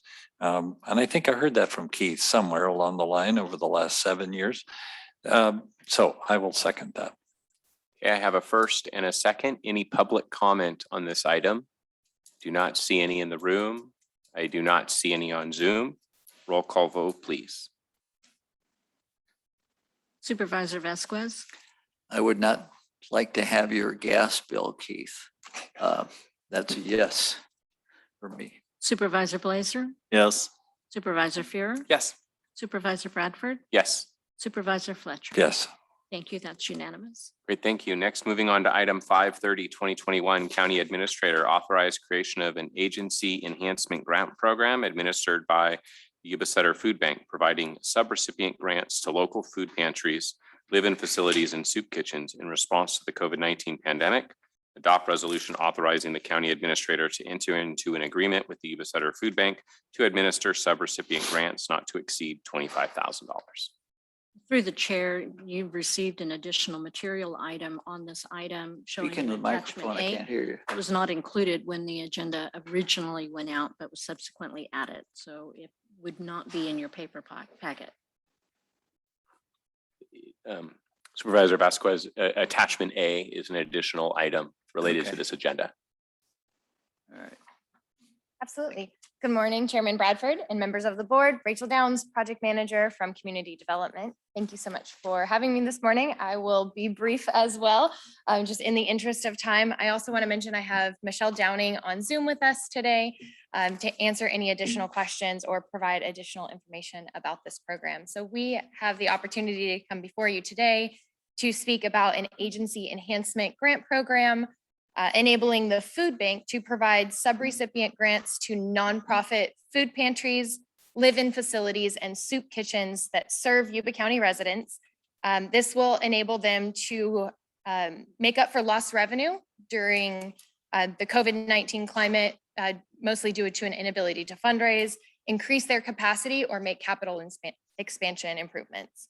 I want to start actually by sharing a letter received by our Foothill Food Pantry from their director, Lisa Baker, just to paint the picture of the community need in our community need. And then her letter really kind of helped inspire this program as well. So the letter was originally addressed to Supervisor Fletcher. It says, as you know, our volunteer-based nonprofit organization provides supplemental food boxes to Foothill residents. The need for our program very much continues, particularly since the advent of COVID-related issues. While there were some monetary aid through COVID funding, our donations and fundraising abilities still suffered. I'm hoping there is some way you can help. I'm seeking or asking for approximately $5,000 to be used toward pantry operations, such as insurance and supplies. This amount will help tremendously. Lisa also shared that the latest statistics from the Foothill Food Pantry for the fiscal year of October 1, 2019 through September 30th of 2020 were, this is really impressive, and it's probably one of the most exciting things to share, is they distributed over 4,100 boxes of food. People helped were over 12,000. And on a side note, since they started gathering statistics in 2017, the number of boxes distributed in 2017 through 2020 is over 15,000, with 45,000 people helped. That is incredibly impressive. I did have a conversation with Lisa yesterday, who wasn't able to join us in person today. She might still be on the phone with us, but they were actually getting set up for a food distribution this morning and weren't able to join us. So I just wanted to thank her so much for their invaluable services, and then also make her aware of the potential grant program that may come of this item. So the total amount requested today to initiate this Yuba Sutter Food Bank administered agency enhancement grant program is $25,000. And that would potentially come from the American Rescue Plan Act funding. Subrecipient grants would range from $500 to $10,000. And the goal of these grants, again, would be to facilitate measurable expansion to improve either the quality or quantity of service. Eligible organizations must be a nonprofit food pantry, soup kitchen, or live-in facility open to the general public and serve Yuba County residents. Allowable usages would include things like equipment, shelving, refrigerators, insulated blankets for the food, facility improvements, technology, training expenses, and again, replacement of lost revenue due to a reduced ability to fundraise during COVID-19. That was part of the attachment A. I apologize for not having that in your original packet. And then the non-allowable usage of funds would be things like vehicles, food and beverage, or staff time and overhead.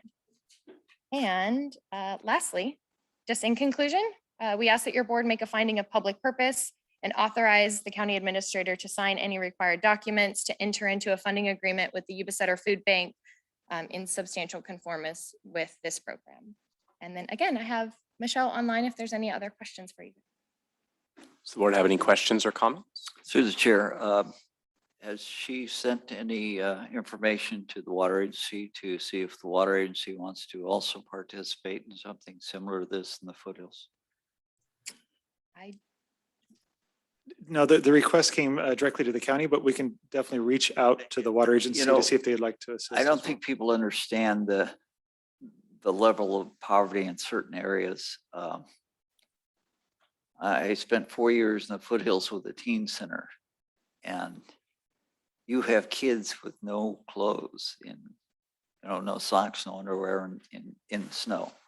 And I think that the water agency would probably be more than happy to match those funds.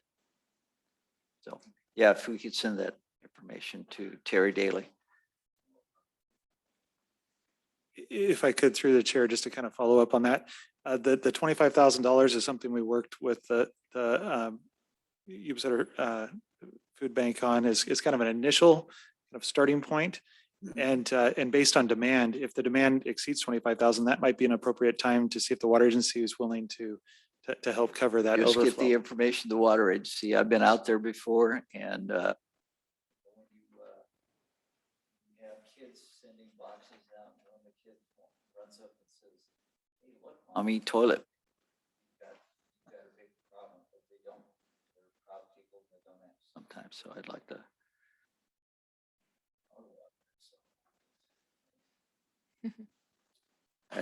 Through the chair, a couple of questions on this one. Non-allowable uses of funds under the staff overhead expense. Under overhead is, could you provide a list of that so it's specific rather than discretionary to the interpretation of what's the cost of overhead? Because literally everything is overhead. I would hate to find this being turned down if someone arbitrarily feels it's overhead, therefore they don't qualify, and it's going to create a problem. I think it'd be helpful if you'll define that of specifically what you would like or not authorize, or that we can approve, but somehow I think we need to help establish exactly what is that. The other item under agency must be a nonprofit pantry.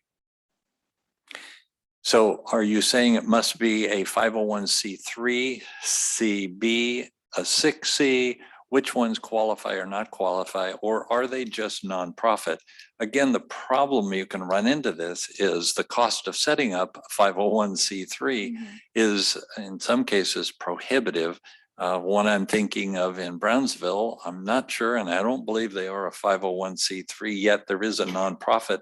It's all donated. They just have never set up because they don't have the funds to set up the 501c3 and then be audited. Once you have the 501c3 at the tune of $1,200 to $25,000, you need to be audited to stay on top of it, of funds they don't have. If you can help identify that, obviously nonprofit is important, but define it would be helpful. I think we can certainly do that. And I will also lean on Michelle if there's any issues with that on their end. However, I know as far as the county being concerned, the funding source potentially being the American Rescue Plan Act dollars, and it does clearly call out nonprofits. I can certainly commit to, before the funding agreement is executed, reviewing that document to ensure that it doesn't specifically call out any type of nonprofit. I believe it just says nonprofit in general, but we will double check that. And maybe the way to handle that is you have an umbrella effect that one nonprofit distributes to their potential nonprofits that qualifies for the nonprofit. If you see where I'm headed, I hate to get bogged down in bureaucracy that we can't get it to the public because it's too expensive to set up some of these programs yet. They're all part of the initial nonprofit. Yeah, from the county perspective, the ARPA funding comes with guidance as to what are allowable costs, what are not allowable costs. They then direct you back to Code of Federal Regulations. And as Rachel pointed out, the guidance also speaks to nonprofit status. So all we have to do is ensure we're in compliance with the federal guidance on the expenditure of these funds. And I have every confidence that staff will interpret that in a manner to maximize the resources to the community. Perfect. Okay. Any additional comments or questions from the board? Okay. And I can't remember now if we had a motion or not. Motion to approve. Okay. I have a first from Supervisor Fletcher, a second from Supervisor Vasquez. Any public comment? Okay, I don't see any in the room. I do not see any on Zoom. Roll call vote, please. Supervisor Vasquez? Yes. Supervisor Blazer, Yes. Supervisor Fuhrer, Yes. Supervisor Bradford, Yes, Supervisor Fletcher. Yes. Thank you. That's unanimous. great. Thank you. Excellent. Thank you, Michelle, for joining us. Thank you. Appreciate it. Okay, next we'll move on to item 540, 2021, Community Development and Services receives update on FEMA flood insurance premiums. Morning, Dan. Good morning, Chairman Bradford, members of the board. Dan Peterson, Director of Public Works. This is an informational item only. It's something I anticipate is going to be hugely controversial, and I expect that board members will be contacted by constituents, so I did not want this to be a surprise to you. Recently, FEMA has enacted a new methodology of establishing flood insurance premiums. The old method relied upon flood insurance rate maps, flood zones established by FEMA, and depth of flooding. The new risk rating 2.0 equity and action methodology it no longer considers flood zones, does not require elevation certificates, does not require a base flood elevation. According to the information that I read prior to it coming out, it was supposed to have a relatively nominal impact on most flood insurance premiums. 65–70% of flood premiums in our area were supposed to stay the same. Of the remainder, most of the flood insurance policies were supposed to increase less than $20 per year. And only a small percentage, 7 or 8%, were supposed to increase by more than $20 per year. However, about a week and a half ago, I started getting phone calls from folks saying, "Oh my goodness, do you know what my flood insurance premium is?" So we received a quote for a new residential structure in Plumas Lake, not in a flood zone. The FEMA flood insurance premium for this house that is not in a flood zone is $6,450 per year. Obviously, we thought there was some kind of a mistake. Possibly FEMA's rating system had not recognized a new subdivision, wasn't sure where it was, and this was an error. So we contacted FEMA Region 9, contacted FEMA headquarters, and contacted FEMA underwriting. We received back confirmation that no, this is indeed the correct premium, and this is a fair and equitable premium based upon their new criteria. The new criteria, and I'm just going to read it off so I'll be accurate, considers the replacement cost for the home, regardless of the insurance amount. Construction type, the building square footage, which are reasonable, number of detached structures on the property, even if those structures are not included in the insurance policy for the residents. Properly elevated machinery, equipment, and appliances, even in non-flood zones. The number of floors in the building, foundation type, flood frequency, flooding types, whether it's riverine, which is a river overflow, a storm surge, coastal erosion, or heavy rainfall. The physical distance to a water source, regardless of whether there's a levee between you or not, and any prior claims. So looking at this, I thought, okay, still something has to be wrong here. So I asked our local insurance agents to start sending me quotes that seemed a little odd. Interestingly, I received a quote for a residential structure in a flood zone, same coverage as the home in Plumas Lake that's not in a flood zone. The annual premium for the home in the flood zone was $5,683 per year, which is expensive, but it's still $800 per year cheaper than the flood insurance for the home in Plumas Lake.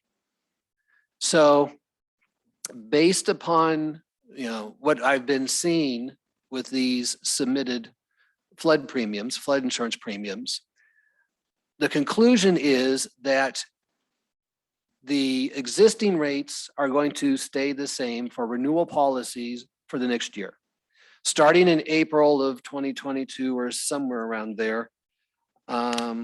April 1st of 2022, the existing policy rates will start going up 18% per year until they reach these new actuarial rates under risk rating 2.0. Any new policies, such as a new home in a subdivision in Plumas Lake, will automatically be rated at this new risk rating 2.0 premium. What I anticipate seeing then is we're going to have literally hundreds of people contacting us saying what is going on. The silver lining is that there are now a handful of third-party insurance providers. The primary one appears to be Lloyd's of London, that are offering flood insurance at much more reasonable levels. So the one in Plumas Lake received a quote from Lloyd's of London that was in the area of $700 per year. So prediction number one is that most people will start shifting over to third-party insurance covers. My second prediction is that people who are not required to have mandatory flood insurance are simply not going to have flood insurance any longer, which is contrary to the message that we've been trying to get at, that if you're protected by a levee, you should still, be covered under flood insurance. And flood insurance has been historically rather reasonably priced, so it makes financial sense to do so. But at $5,000 or $6,000 per year, that financial decision becomes, slightly different. My third prediction is that FEMA is trying to use this as a means of getting out of the flood insurance business, and eventually they'll just simply quit providing flood insurance to anybody. So at any rate, that is the message I wanted to present to you today. Is this is happening. It's not an error, and we're going to, I'm expecting, start receiving many, many phone calls and inquiries about flood insurance premiums. Any questions? Only a few. Have you made contact with the local West Coast division? I believe it's Edie out of Oakland to talk about this particular issue. Yes, and Edie was the one who provided me the contact information for FEMA underwriting. I was actually provided two contacts, one which I could use as a member of the public, and then one for elected officials. And Supervisor Bradford was kind enough to send an email as a elected official, and he received the same response I did. That said what? That said that the new FEMA risk rating 2.0 methodology is accurate, and it is far more equitable, and it is going to be based upon the criteria that I read to you. Through the chair, are we providing information where the third-party insurers can be reached? Lloyd's of London. FEMA flood insurance can be purchased through any insurance provider. So a homeowner can go through their regular insurance agent, who will then facilitate the FEMA flood insurance. And I'm assuming that most of the insurance agents speak to one another, and they are fully aware of these third-party providers. If not, I am more than happy to reach out to the insurance industry as a whole, as a group, and make sure that everybody is on the same page and is aware of what the resources are out there. Okay, is there anything written you can give me that explains this to the homeowner, that these changes are happening right now? Don't be surprised. Unfortunately, what's in writing out there, available off of FEMA's websites, pretty much equates to propaganda, and it makes it appear as if these are not going to be major impacts to folks. I would be happy to provide like a one-page summary of what we're seeing happening. That would be greatly appreciated, because I think we're going to get a few phone calls. I would hope so. So one of the advantages of being a member of NACO is we have the opportunity to talk on a much larger scale. And fortunately, we have a meeting starting tomorrow in Salt Lake City. And both Gary and I will be attending that meeting and have that opportunity to take it to a little bit higher level to see what kind of information we can receive. Once upon a time, FEMA actually put on meetings to the benefit of agents and government officials throughout the nation. They quit doing that about 12 years ago and said, not necessary, we'll just do it on our own. But certainly we can bring this to the table, and will be bringing it. So thank you for the update. I feel like propaganda might be a good choice of words. I know when I first learned of this, I went to a website, I think it was FEMA's website, and they had a map by zip code of anticipated premium increases or decreases based on the new methodology. And I did look up the zip code that Plumas Lake is in, and I don't remember exactly what that number was, but it may have been an increase of about 18%. And now in hindsight, it seems like maybe that was just, they were representing the year one increase, and certainly we're not disclosing what the full increase would be. And so, I know I'm preaching to the choir here, but as you said, no one will get flood insurance. I think it's hard enough for people to get flood insurance at the $500 to $600 rate, which is, I think, kind of, it goes up a little every year, but I think that's kind of the current range. And then, also, to some extent, I think communities might begin to wonder what's the point of levee improvements. I think there's the public safety aspect of that. And I know here in Yuba County, we would continue to do that purely for public safety reasons. But other communities, they might also look to upgrade levees, because if you're not behind a certified levee, then you have mandatory flood insurance and building restrictions. And it seems to me that if you're not going to care that there's a levee there or not with respect to flood insurance, what happens to the other part of that program, right? Then why care if people are developing in those areas or not? And, why worry about upgrading your levees if, the end result is going to be a $6,000 premium for flood insurance? So again, those are not directed to you. They're really directed to FEMA. But I just worry about all of the implications of this, from the levee construction, housing construction.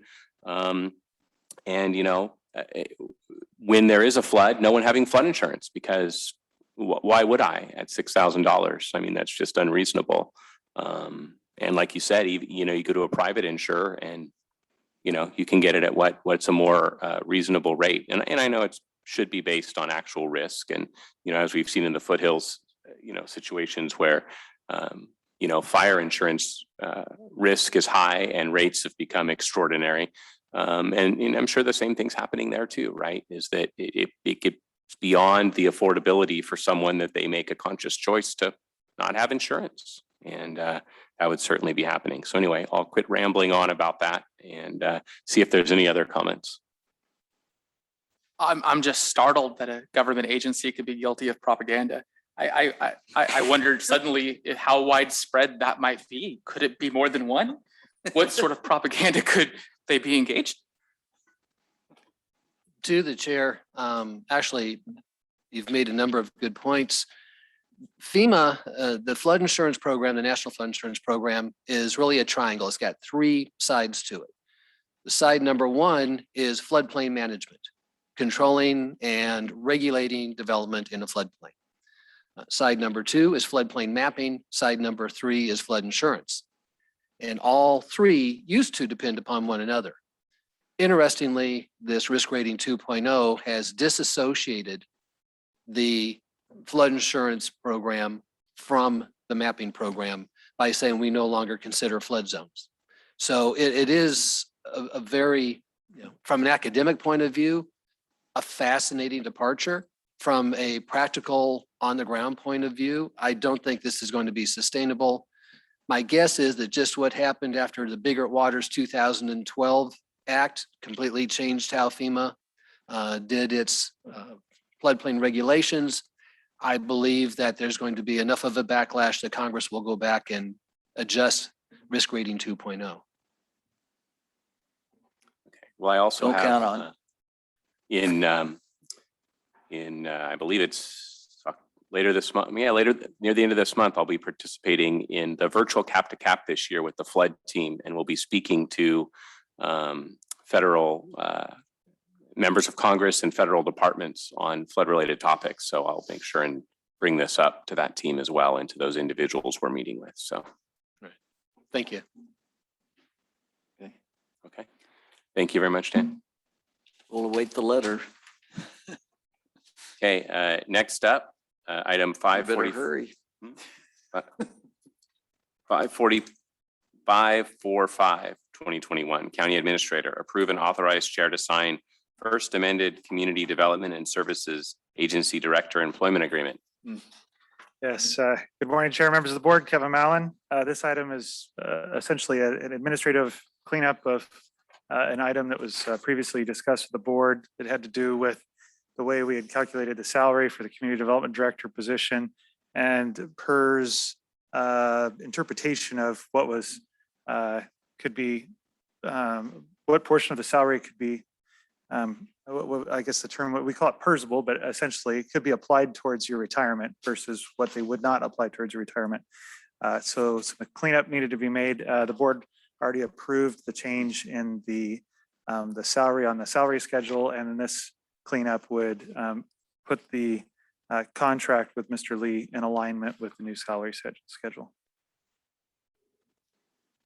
Any questions from the board? So moved. Okay. I have a first from Supervisor Vasquez, a second from Supervisor Fletcher. Is there any public comment on this item? Okay, I see no public comment. Roll call vote, please. Supervisor Vasquez, Yes. Supervisor Blazer, Yes. Supervisor Fuhrer, Yes. Supervisor Bradford, Yes. Supervisor Fletcher. Yes. Thank you. It's unanimous. Great, thank you. We have one more action item on the agenda for today. It's under ordinances and public hearings. Would you like to read the introduction, please, Rochelle? If you challenge in court the action or decision of the Yuba County Board of Supervisors regarding a zoning, planning, land use, or environmental protection matter made at any hearing described in this notice, you may be limited to raising only those issues you or someone else raised at such hearing or in written correspondence delivered to the Yuba County Board of Supervisors at or prior to such hearing. Public comments will be limited to 3 minutes per individual or group. The first item, 503-2021, County Administrator Public Hearing. Hold public hearing and adopt resolution approving amendment to Recology Yuba Sutter Collection Service Agreement for associated rates pertaining to the maximum service rates, Ponderosa Landfill Closure and Transfer Station. This was continued from Tuesday, September 28th, 2021. Great, thank you. I will open the public hearing for item 503-2021. Good morning, Sean. Good morning, Supervisor Bradford, members of the board, Sean Powers, Assistant County Administrator. As described, we continued this item from September 28th. This allowed us to take a second look after we had put the agenda together to add some supplemental information to the item that was agendized for the 28th. I do want to open this up. We do have a slight change to the resolution, mostly because the item was continued. On the resolution in the fourth paragraph down where it says now therefore be it further resolved, the last two words being upon adoption, we'd like to strike that and change that to October 1st, 2021. This was merely a clerical error from the item being continued. So we'd like to make that change to the resolution. The clerk's been provided a copy of that updated and hopefully your board received that. Besides that, with just the information we've added to the item, we've tried to clearly outline what we did by showing you all the changes in bold and underlined. The items that were presented on the 28th are the same. We just supplied additional information. As I presented on September 28th, we talked about making amendments to the agreement that were merely confined to Exhibit G and Exhibit H. Those were the Ponderosa transfer fee elements and the Ponderosa transfer rates. After we took a look at that with the agenda, Exhibit A, that's part of the agreement, shows the very granular nature of how the transfer fee element is applied throughout the fee structure. So we wanted to add that to the agenda with working with council to make sure that we had everything included in your agenda for consideration today. So with that, I would open it up to any questions. Any questions from the board? Comment, I spoke prematurely on the last item, so clarity. I'll approve this motion, make that motion to approve. Second. Okay, I have a first from Supervisor Fletcher, a second from Supervisor Vasquez. Sorry. Any public comment on this item? Okay, seeing none, I will close the public hearing and ask for a roll call vote. Supervisor Vasquez, Yes. Supervisor Blazer, Yes. Supervisor Fuhrer, Yes. Supervisor Bradford, Yes. Supervisor Fletcher. Yes. Thank you. It's unanimous. Thank you. Great, thank you. Next up is correspondence. It is as listed on the agenda, and then we'll move to board and staff member reports. Supervisor Vasquez. I think I set enough for today, so I'll pass. Supervisor Blazer. Oh, well, there's a lot to talk about, but I'm not going to, go there. I've had conversations over the past with like the consortium and homeless related people, and I think I've been using a designation of vagrants and other descriptions, but I'm starting to see the term DS population pop up, which is good. DS stands for declining services. And I'm hoping that all these agencies are going to start focused on the DS population and try to break that down and solve that, because almost 100% of what we see around town, I feel, is DS population. And it's a very difficult one to solve. So I think we're making a little progress, but it's a tough one. Thanks. I think my only report is my apologies to county council for misunderstanding something earlier. Wait a minute. That's the Mark end of my this date report. out of the calendar here. Supervisor Fletcher, anything else? So a couple of quick items. Hoping that somewhere in the near future from county council, we would have a resolution on catastrophic wildfires opportunity for the board. And I think you have a copy of that one. If that can be looked at. I think it's coming. Okay. And then another two quick items on behalf of what we just heard on the flood is through the FAIR plan, just to give you an idea, very similarly, that I have two houses within a mile of one another. One came back at same exact coverage, $4,647 a year. The second one came back at $10,272. Almost identical homes and coverages. Built within their system are arbitrary numbers that can be attached to a fire policy that can be very detrimental to the foothills and fire insurance. Something that hopefully we can work on in the future. Again, back to NACO. I've asked the second vice chair to join us here in a few weeks at a meeting. She is flying out. We'll have discussions. Won't be repaired or fixed shortly, but it's a process that takes time, and the same kind of process with the national flood insurance. And where do we go from here, and how do we support the community?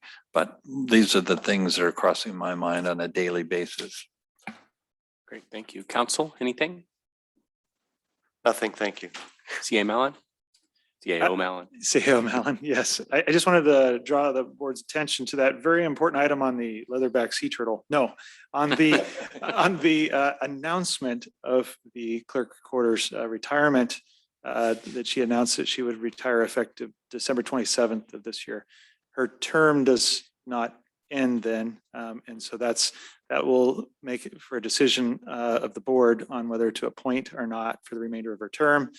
That decision of the board would have to come after her retirement date. So this is an item that the board will need, if the board so chooses, to discuss at your January meeting would be the earliest that you could discuss it. Can I ask a question? Sure. We have a choice not to appoint? There could be, sorry, I'm stealing it. Mike did all the legal research. I'll let Mike fill you in. There is a provision in the government code that provides the person who is next in authority to perform the duties of the office if that office is vacant. So, and the key there being temporarily. That's the word that we'll have to struggle with. Okay. No, I get to talk first.